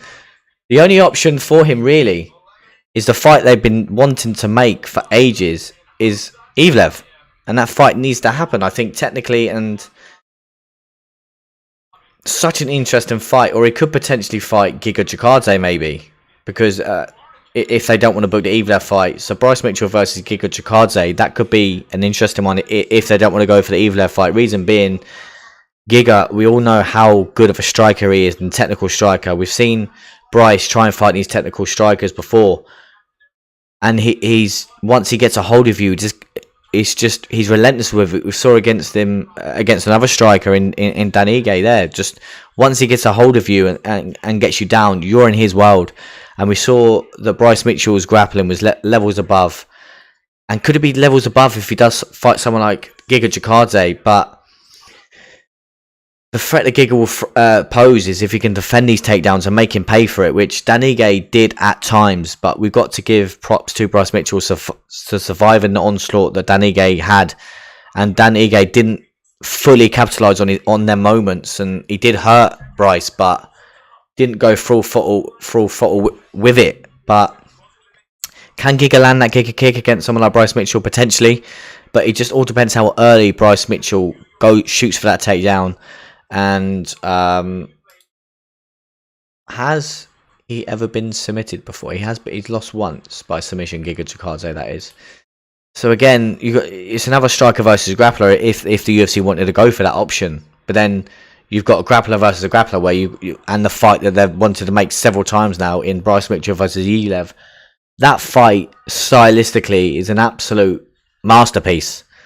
Just purely because you've got the wrestling of Evlev, and then, like I said, you've got the grappling of Bryce Mitchell. So how is that going to plan out? Is it going to just styles make fights and they both stand and no one goes for a takedown? I cannot see a fight where Bryce Mitchell doesn't go for a takedown. I don't know. Let's hear your thoughts on that one. Let's have a little look. So we've got Bryan saying, I like Bryce versus Chikadze.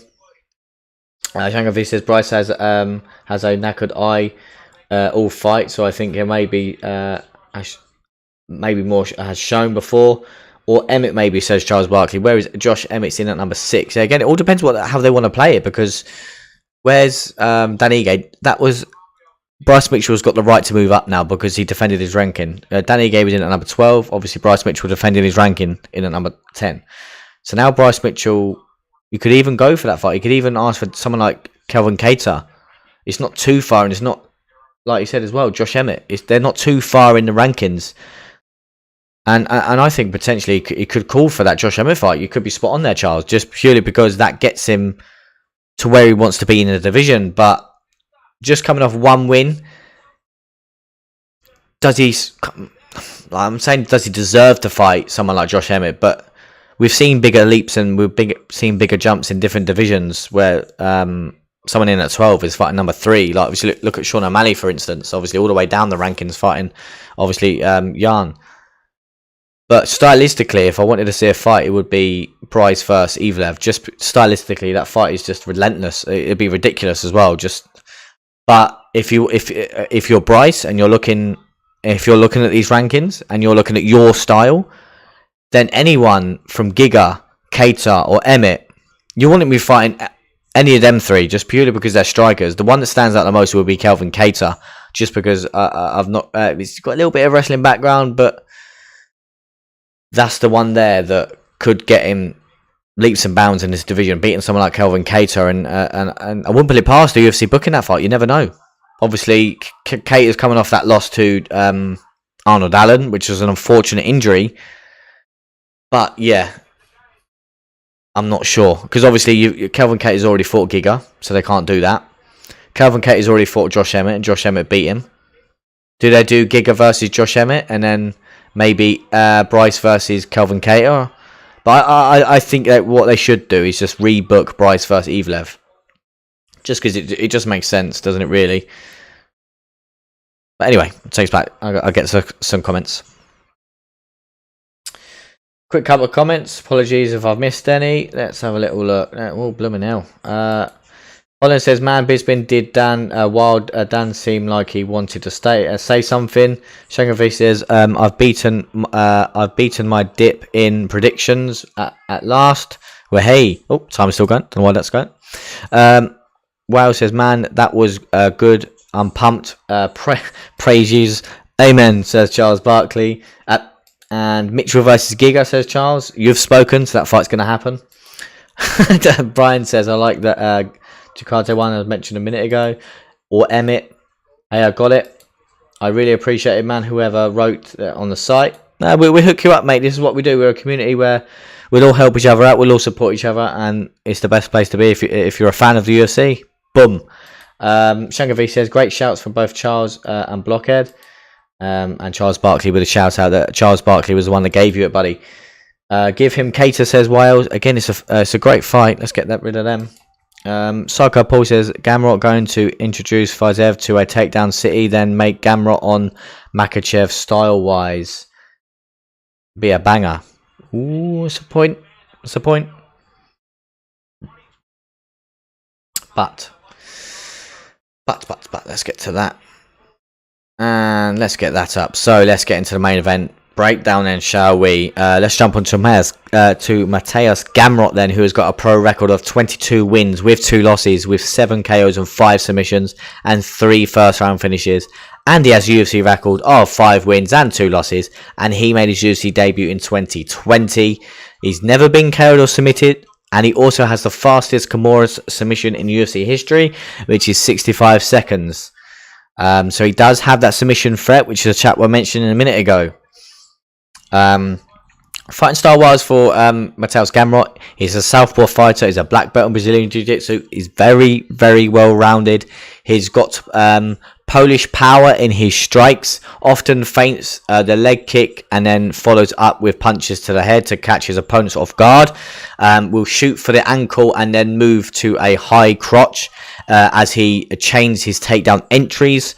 Most of the time they come from southpaw opponents in a false sense of security on the feet.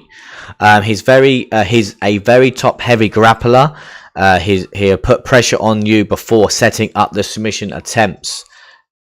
Fantastic fighting styles there from Mr. JK.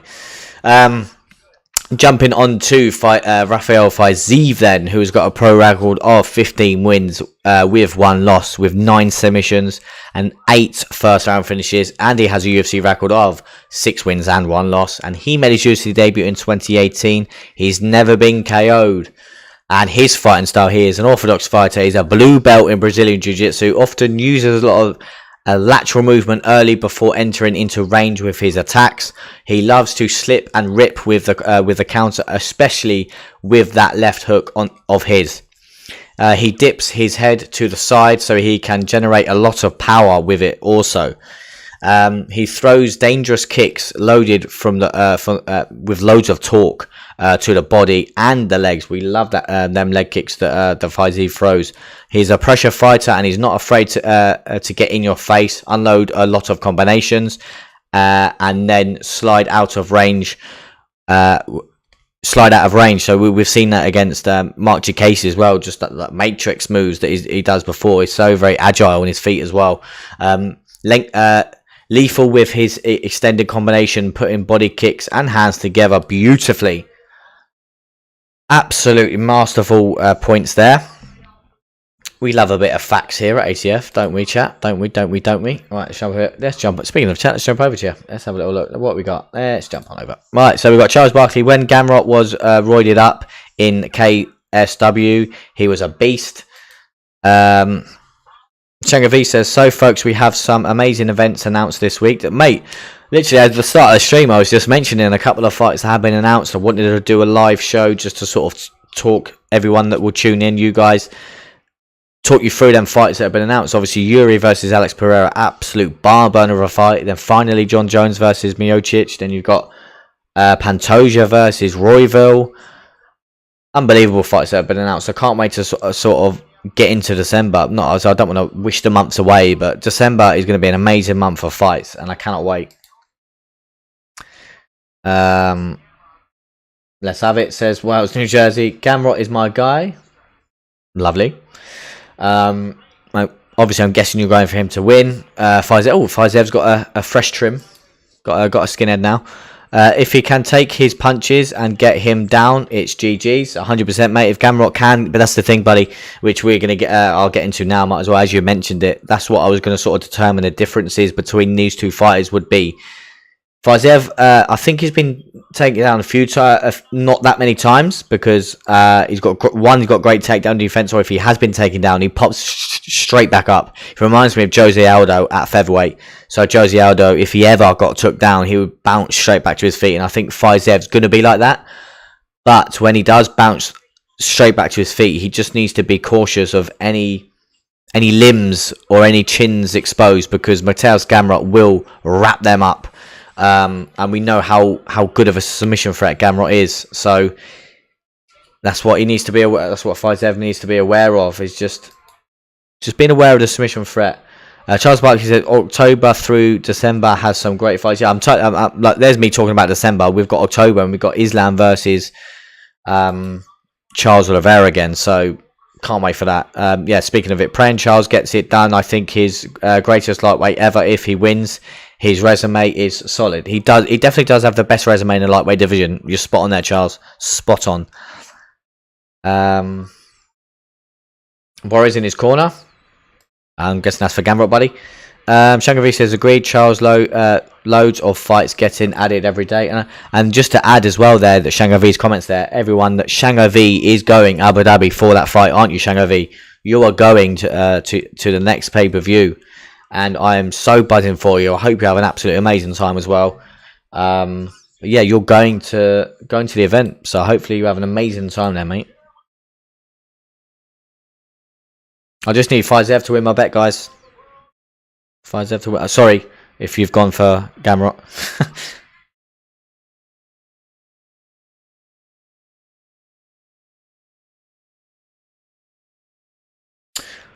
When's Owen Elliott fighting next? I don't know. I'm not sure. I'll check.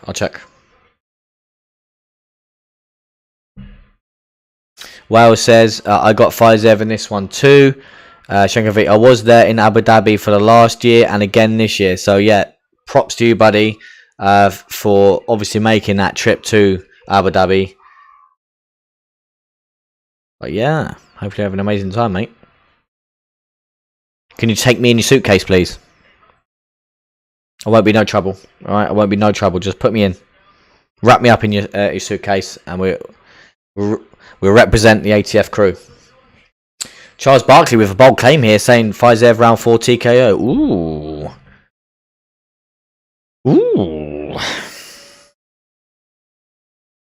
It's going to be such a technical fight, this, because we all saw how technical Gamrot versus Arman Tsarukyan was, and I did actually personally think Arman Tsarukyan won that fight, but that was the amount of takedowns and transition changes in that fight was amazing. But yeah, it was a joy to watch that fight. Holland says, LOL in the suitcase is wild to say. Sorry. Wild says, Hamzat Chimaev going to kill that division. Yes, that's the thing. If he can get a win, again, like I say with Paddy, we're off to the races with Chimaev in that division if he gets that win against Paulo Costa. Like, can he though? Again, I saw a reference with if Gilbert Burns dropped Chimaev with an overhand right, what is Paulo Costa's overhand right going to do? But yeah, Shangavi says, "How I pack light, mate." But he case isn't that big to fit. You don't think? Yeah, a little bit too big, mate. I can't wait for this fight, man. This is gonna be a great fight. I'm not convinced. Oh, I'm excited for this fight. It's gonna be so good, man. Obviously, Fiziev, like I said earlier, I did have a great first round against Justin Gaethje. So I'm interested to see how he starts this fight. And is a skinhead Fiziev a new breed of animal?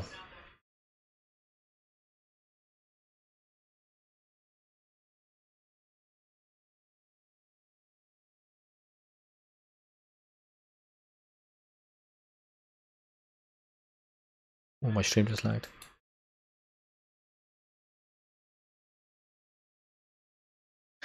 Charles Barkley says, Fiziev looking like a crazy man to stare down. Yep. A very slow start here.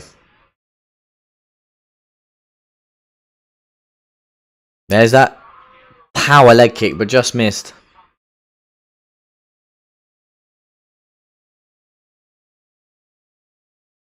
Oh, great leg kick from Gamrot.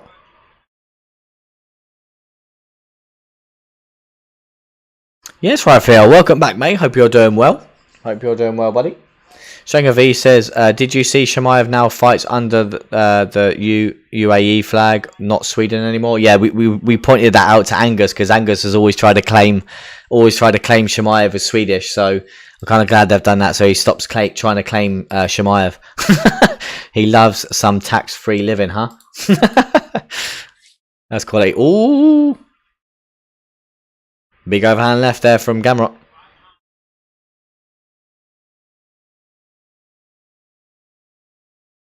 Great leg kick from Gamrot.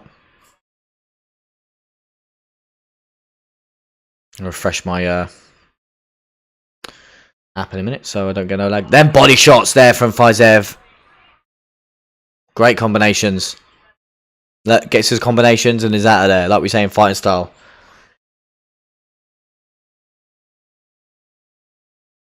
Gamrot from Dominic Cruz. Gamrot. Oh, shin to shin. Oh, maybe not. Shin to balls.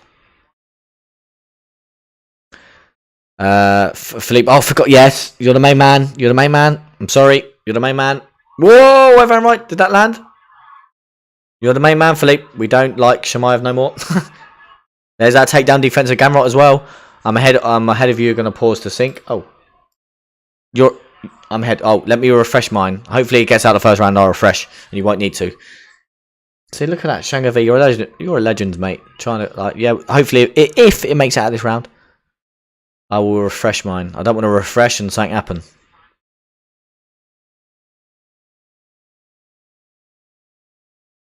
See, the silence says it all. I'm very ingrained in this fight. Just silence. Good jab there from Gamrot. There's that body kick. Holland says crazy balance. Oh, there's overhand right from Gamrot as well. That landed flush.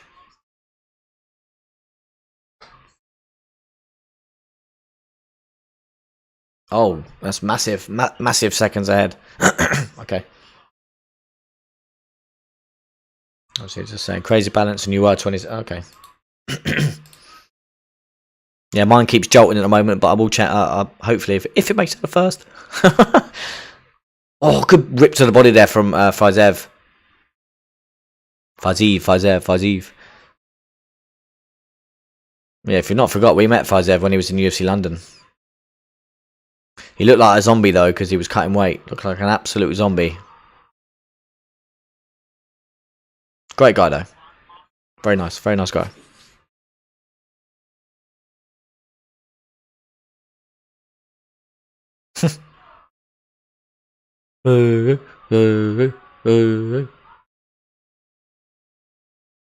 This has actually been a very tentative round. I'm very surprised it's been this slow paced.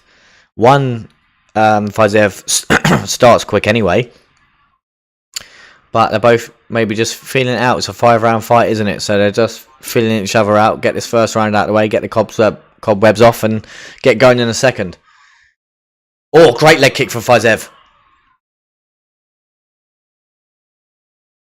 Ooh, overhand right again for Gamrot. That overhand right has landed 3 times now. He's found the money for it and found the timing for it.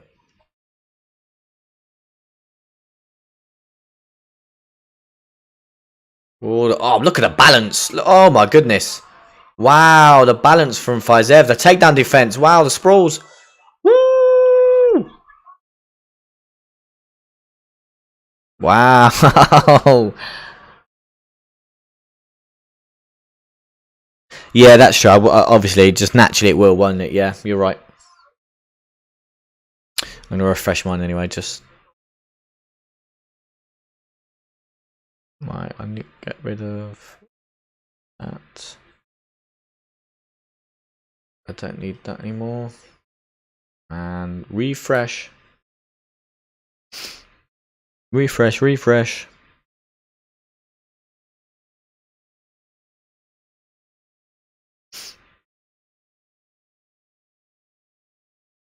There we go. Boom. Right, let's have a look. Like Shangavi says, next round I think they will commit more, as like you said, they have been testing each other. Yeah, I agree. Close round, says Charles Barkley. And then also says, I'd like to see Fiziev versus Dustin next if he wins. Mate, stop it. Stop it with that fight. Oh, stop it. Well says, Ash, I'm on ESPN Plus here in the US. Been synced all night with you. Did you get the new TNT? Oh, you're such a little legend syncing up. Yes, he's changed to TNT. Yeah, that's what I'm using now. Yeah. I'm seeing a lot of fighters down the left there tweeting, or sorry, on X, sorry, not Twitter, X, saying that Fiziev won that first round. I really don't know who won that round. I couldn't tell you. But now Gamrot going to the grappling. Well, saying 1-0 Fiziev as well. Ooh, okay. He gets him down, then this is what I'm saying about the differences. We saw the stand up, and now Gamrot using that grappling and his takedown advantage, and he's using that very well. As Charles Barkley says, nice takedown. Taking down all 8 of his UFC opponents. There you go. There you go. Gamrot's taking down every opponent he's faced. So he's always got that takedown in his locker. This is what I mean about Fiziev popping back to his feet. He will do this, but again, needs to be careful when he does, because Mateusz will jump on it like he's about to now. He's just trying to just wearing him, and he's gonna jump for the back. Or Shanga V says, I heard Dustin is going to be ringside in Abu Dhabi. Just as you mean okay? You mean Dustin? Sorry, Justin. Sorry. Pop back up though. Yeah. Yeah, I'm interested to see if Islam wins. I'm interested to see who the hell they give him. Because well, I'm interested to see if Charles wins, who the hell they're going to give him. Because if Charles wins, he's fought a lot more top contenders than Islam has, hasn't he? So he's already beaten the likes of Dustin and Justin and Chandler. So, oh sugar! Oh no! Oh no! Oh no! What happened there? Oh no! What happened? What happened? What happened? Oh no! What happened there? What happened there? Did he elbow his ankle? What? They're saying he elbowed his foot, like blocked it. Or is it knee, ankle? What's going on? Yeah, lady, just stamp on his foot, why don't you? When you're stepping over him, yeah, just don't worry about it. Don't worry about him. He's in pain. Just step on him. Let's have a look. What was it? His knee? Oh, the forearm. Was it the forearm on the ankle? Let's have a look.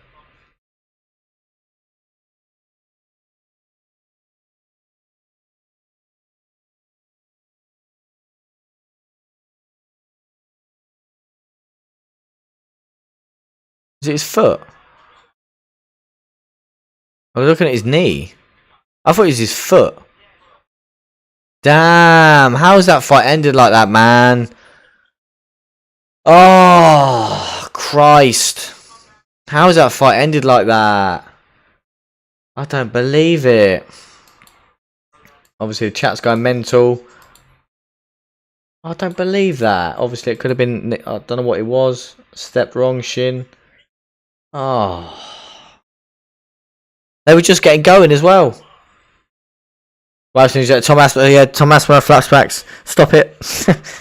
I don't believe that. Looked like his knee exploded, says Holland. Ah, I don't believe that. I don't believe it. Oh no. We've got to go to the rankings first before we do. Shango versus Aspinall was DCL. Damn it. They were just getting going as well. Yeah, everyone's down about that. And obviously I did have Fiziev for my bet to win, but you know what I mean, of all ways to end, just call it a draw on my betting thing. Just, you know what I mean? Nothing happened. The muscle right over the knee in the replay just pulled straight up. Oh, did it? They were showing replays of his foot. He's walking on the ankle. Is it that? Yeah, it's not the ankle. It's got to be the knee then. But then they showed a replay of his ankle.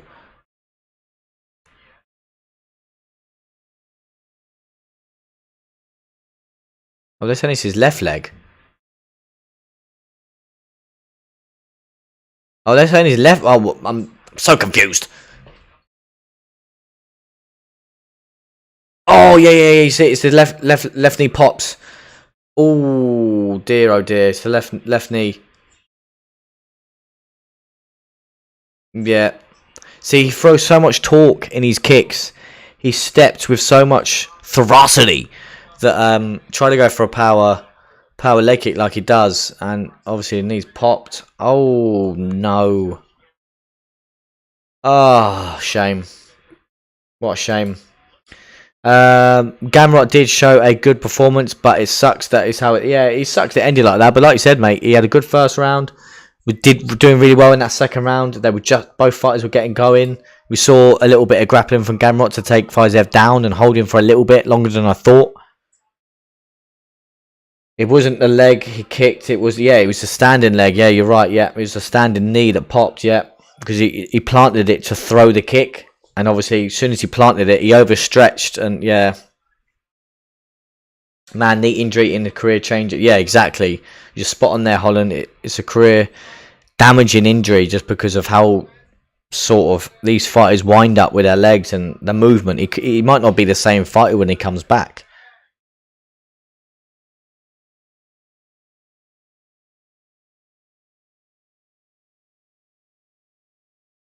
Look at Gamrot thinking he elbowed his foot.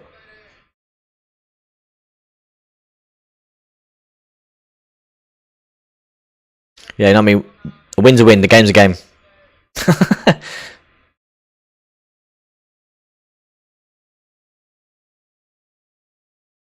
The game's the game. Let's get to the rankings then, boys. Let's get to the rankings. I don't have the chats on this. I don't have the chats on this screen, unfortunately. I will read them though. Sucker Paul Gamrot, one more win off a title shot. Now should be on the 7-fight win streak now, but got robbed against Dariush. Charles Barkley says we were right when we said Bryce vs Ige was the people's main event. Rafael says, "Hey Holland, you Dutch."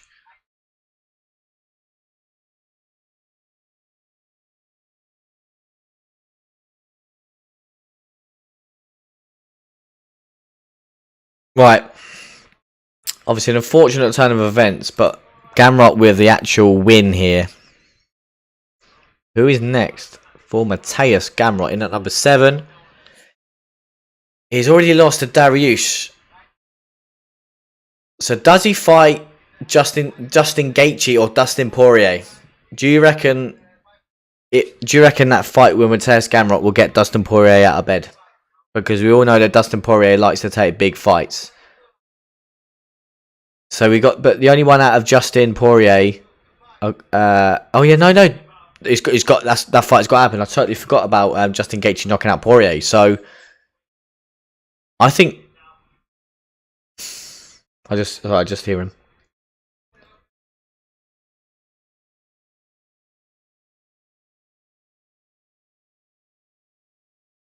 Dustin Poirier.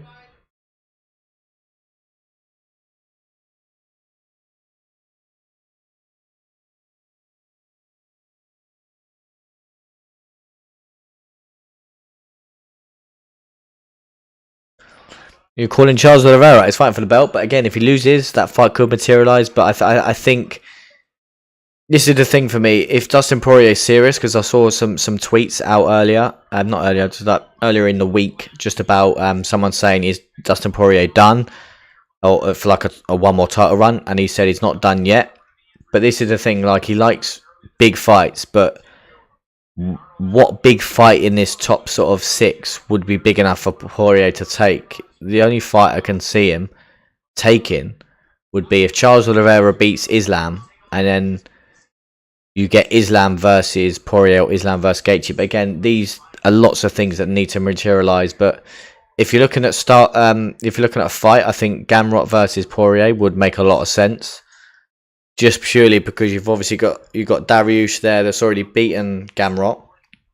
Obviously, Dariush already lost to Charles, but then they might do Dariush versus Poirier. So there's a lot of fights in the mix. Get to some chats quickly. Holland saying it's Caribbean. Random one though, huh? Charles Barkley. I could see a rematch if Fiziev isn't seriously injured. Hence the knee injury. Wow says, got out to hear your profile pic is Caribbean, but your name sounds European. Respect. Yeah, right.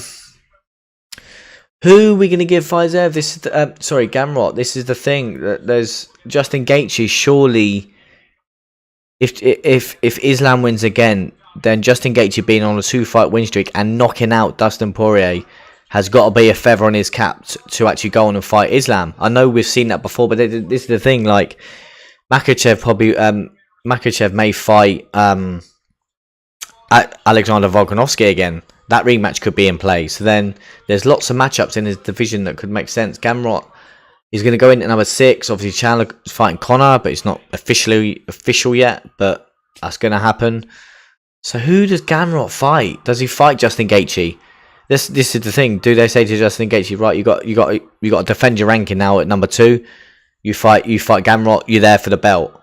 But then rankings wise, Dustin Poirier makes a little bit more sense because Justin Gaethje is on that 2-fight win streak, and arguably, if Islam beats Charles, you could potentially do Justin Gaethje versus Islam because that fight's never happened.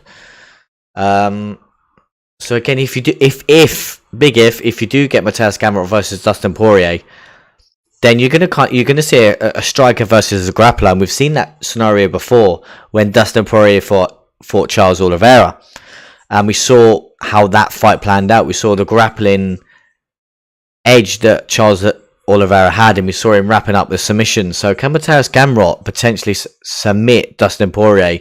And obviously we know how good of a takedown defense Dustin Poirier has. He has great takedown defense, and Mateusz Gamrot has taken down all 8 of his last opponents. So that's going to be a key factor in this. Can Mateusz Gamrot get Dustin Poirier down? That's the big question. And we all know how good Dustin Poirier is on the feet. I think he's going to have the striking edge in this fight.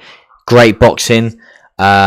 He's great at being in the pocket. He's great boxing in the pocket. And we see how good he is at landing these sneaky punches. But Mateusz Gamrot, I think, has a better kicking game than Dustin Poirier. So I'm interested to see if that fight was to ever plan out. Again, like I said before, the wrestling edge of Gamrot and the grappling edge of Gamrot is going to be key in this. Can Dustin Poirier keep that fight on the feet if it was to ever happen? Quick couple of chats. Justin will fight the winner of Abu Dhabi. Yeah, exactly. That's what I'm kind of thinking, mate. Yeah. Justin defended his ranking versus Fiziev, and Dustin already, I think, is next in line for the belt. Yeah, exactly. This is what I'm trying to sort of establish. You're spot on, though. You're absolutely spot on. Obviously, Justin on that 2-fight winning streak and knocking out Dustin Poirier. You've got to give him a title shot, but that's only if Makhachev wins. Because you think if Charles Oliveira wins, then we've already seen Charles Oliveira, Justin Gaethje, haven't we? So that's when it throws a curveball in there, I think. And I think that for the rematch to happen so soon, I don't know. But yeah, if Islam wins, Justin Gaethje, yes. So yeah, I think the only matchup is Dustin Poirier versus Gamrot. And for Fiziev, it all depends. I think Fiziev could actually potentially fight if Grant Dawson beats Bobby Green. Could see Grant Dawson versus Bobby Green maybe, but it all depends on how the recovery goes, doesn't it? Really. But yeah, definitely Dustin Poirier versus Gamrot for me. Stylistically as well, it's a great fight. Right, I'm coming back. Get rid of that. Right, a couple of chats. Rafael's jumping back in. Welcome back in. Says, what if Charles Oliveira won the title against Islam Makhachev? Would it be an upset? Yes, I think it would. Yeah, I think it would.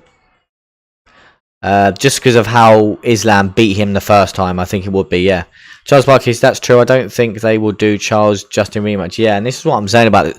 When we sort of go into the rankings, how we've got to look at things like that. Like, and there's a lot of rematches that could potentially happen. Like, obviously, like I said, Gamrot's already lost to Dariush, but then Dariush has already lost to Charles, and then you've got Justin that's beat Dustin, and then Charles Oliveira that has beaten Gaethje, beaten Poirier, beaten Chandler. So, but then you think if Charles Oliveira loses, he could potentially fight Gamrot. You just don't know how things are going to plan out. But if I'm Mateusz Gamrot, I'm gunning for that Dustin Poirier fight because styles make fights. So, Wales New Jersey says massive salute, shout out to Ash for holding down the ATF tonight. Great fights, great stream, mate. Again. Happy birthday to the kiddo. Thank you very much. And mate, honestly, it's been a pleasure with all of you in the chats, and you've guided me through this with all your amazing comments and all your amazing questions that have kept the stream going. So don't thank me. Honestly, massive salutes to you, because without you, I wouldn't have got through this. So you asking me questions and giving me props and things like that, it's got me through the stream. So massive salutes to every single one of you in the chat. You've been amazing. We've had some great fights here on this main card. Unfortunately, we had that injury in the main event, but these things happen. I'm just going to mute that quickly. So Holland, yeah man, love the show and all the breakdowns, mate. Absolute pleasure. Charles Barkley says salutes, Ash. Charles Barkley, mate, you've been on fire with your analysis and facts, because we love facts here at ATF. Well, I do anyway. I didn't know how much about this card, so I appreciate the work, man. You're the man. Feel bad for Fiziev. Yeah, so do I, because this is the thing as well. You put Fiziev, if Fiziev beats Gamrot, then I think you do Dariush versus Fiziev, because they've not fought before, and that fight would have made a little bit more sense, and there wouldn't have been no riffraffs in the middle, because Fiziev wouldn't go above Chandler, I don't think. So Fiziev would have stayed in at number 6, and then you do Dariush versus Fiziev, because they've not fought before. With Gamrot already losing to Dariush, it's a bit of a funny one if you do Gamrot versus Dustin Poirier, because hang on a minute, Gamrot's already lost to Dariush, and now he's about to go and fight the guy that's above him. But that's what I mean. That's why when we sort of go to the rankings, it's hard to sort of justify things like that. But we have seen big leaps and big jumps in divisions, but to jump over a guy that you've lost to, it's a bit of a funny one, really. So yeah. It's a tricky one. Shanga V says, here's though, mate. Still, I hope be back more often again, and nice to chat. Yeah, mate. Honestly, it's an absolute. You guys have been absolutely amazing. Honestly, I've obviously I did. You guys have made me through this and guided me through it, should I say? So props to you. Massive salutes to you. Yeah, as I said before, there's no event next week, but we will have content. 1 coming out during the week. And 2, we will definitely have something for you at the weekend, either maybe a game, just to sort of show a different side of us, obviously, because you know how serious you are with breakdowns and facts. So, yeah, we'll show a little different side to us. So, last little salutes. Wales says, shout out to everyone in the chat. God bless, and remember, the Bible can help you not be a bad read, lads. Says Wales. Charles Barkley, if Paddy wins, feed him to Fiziev. Mate, that could actually... Well, I doubt that would be a massive jump on it. Psycho Paul, appreciations post for Ash, single-handedly smashed it. Thank you very much, Psycho Paul, for your kind words. Holland says, yeah, that sounds like a hard move to make. We already saw him lose, but now he has either to do it again or back to... Yeah, this is what I'm saying. It's Like I sort of just broke down the Dustin Poirier versus Gamrot, but then now I'm sitting and thinking, hang on a minute, Gamrot can't fight someone like Poirier because he's lost to Dariush, and like he's leapfrogging Dariush, who he's lost to, but you just don't know. You just never know in this game, do you? But yes, fight of the night. I'm gonna have to go with, just quickly before we wrap up, I'm trying to think of what fight. The Marina Rodriguez versus Michelle Waterson, just because we had 2 rounds of an absolute slugfest. So props to Rodriguez, back to winning ways as well. But yeah, you guys have been amazing. Props to you. Thank you very much again for all your support. It's been amazing. We'll have some videos out for you during the week. And massive salute to all of you for guiding me through this. I've been your boy Ash. This is Against Events. If you are new, don't forget to subscribe and definitely drop a like on the video. But salute to all of you, and I'll speak to you soon. Thank you, guys.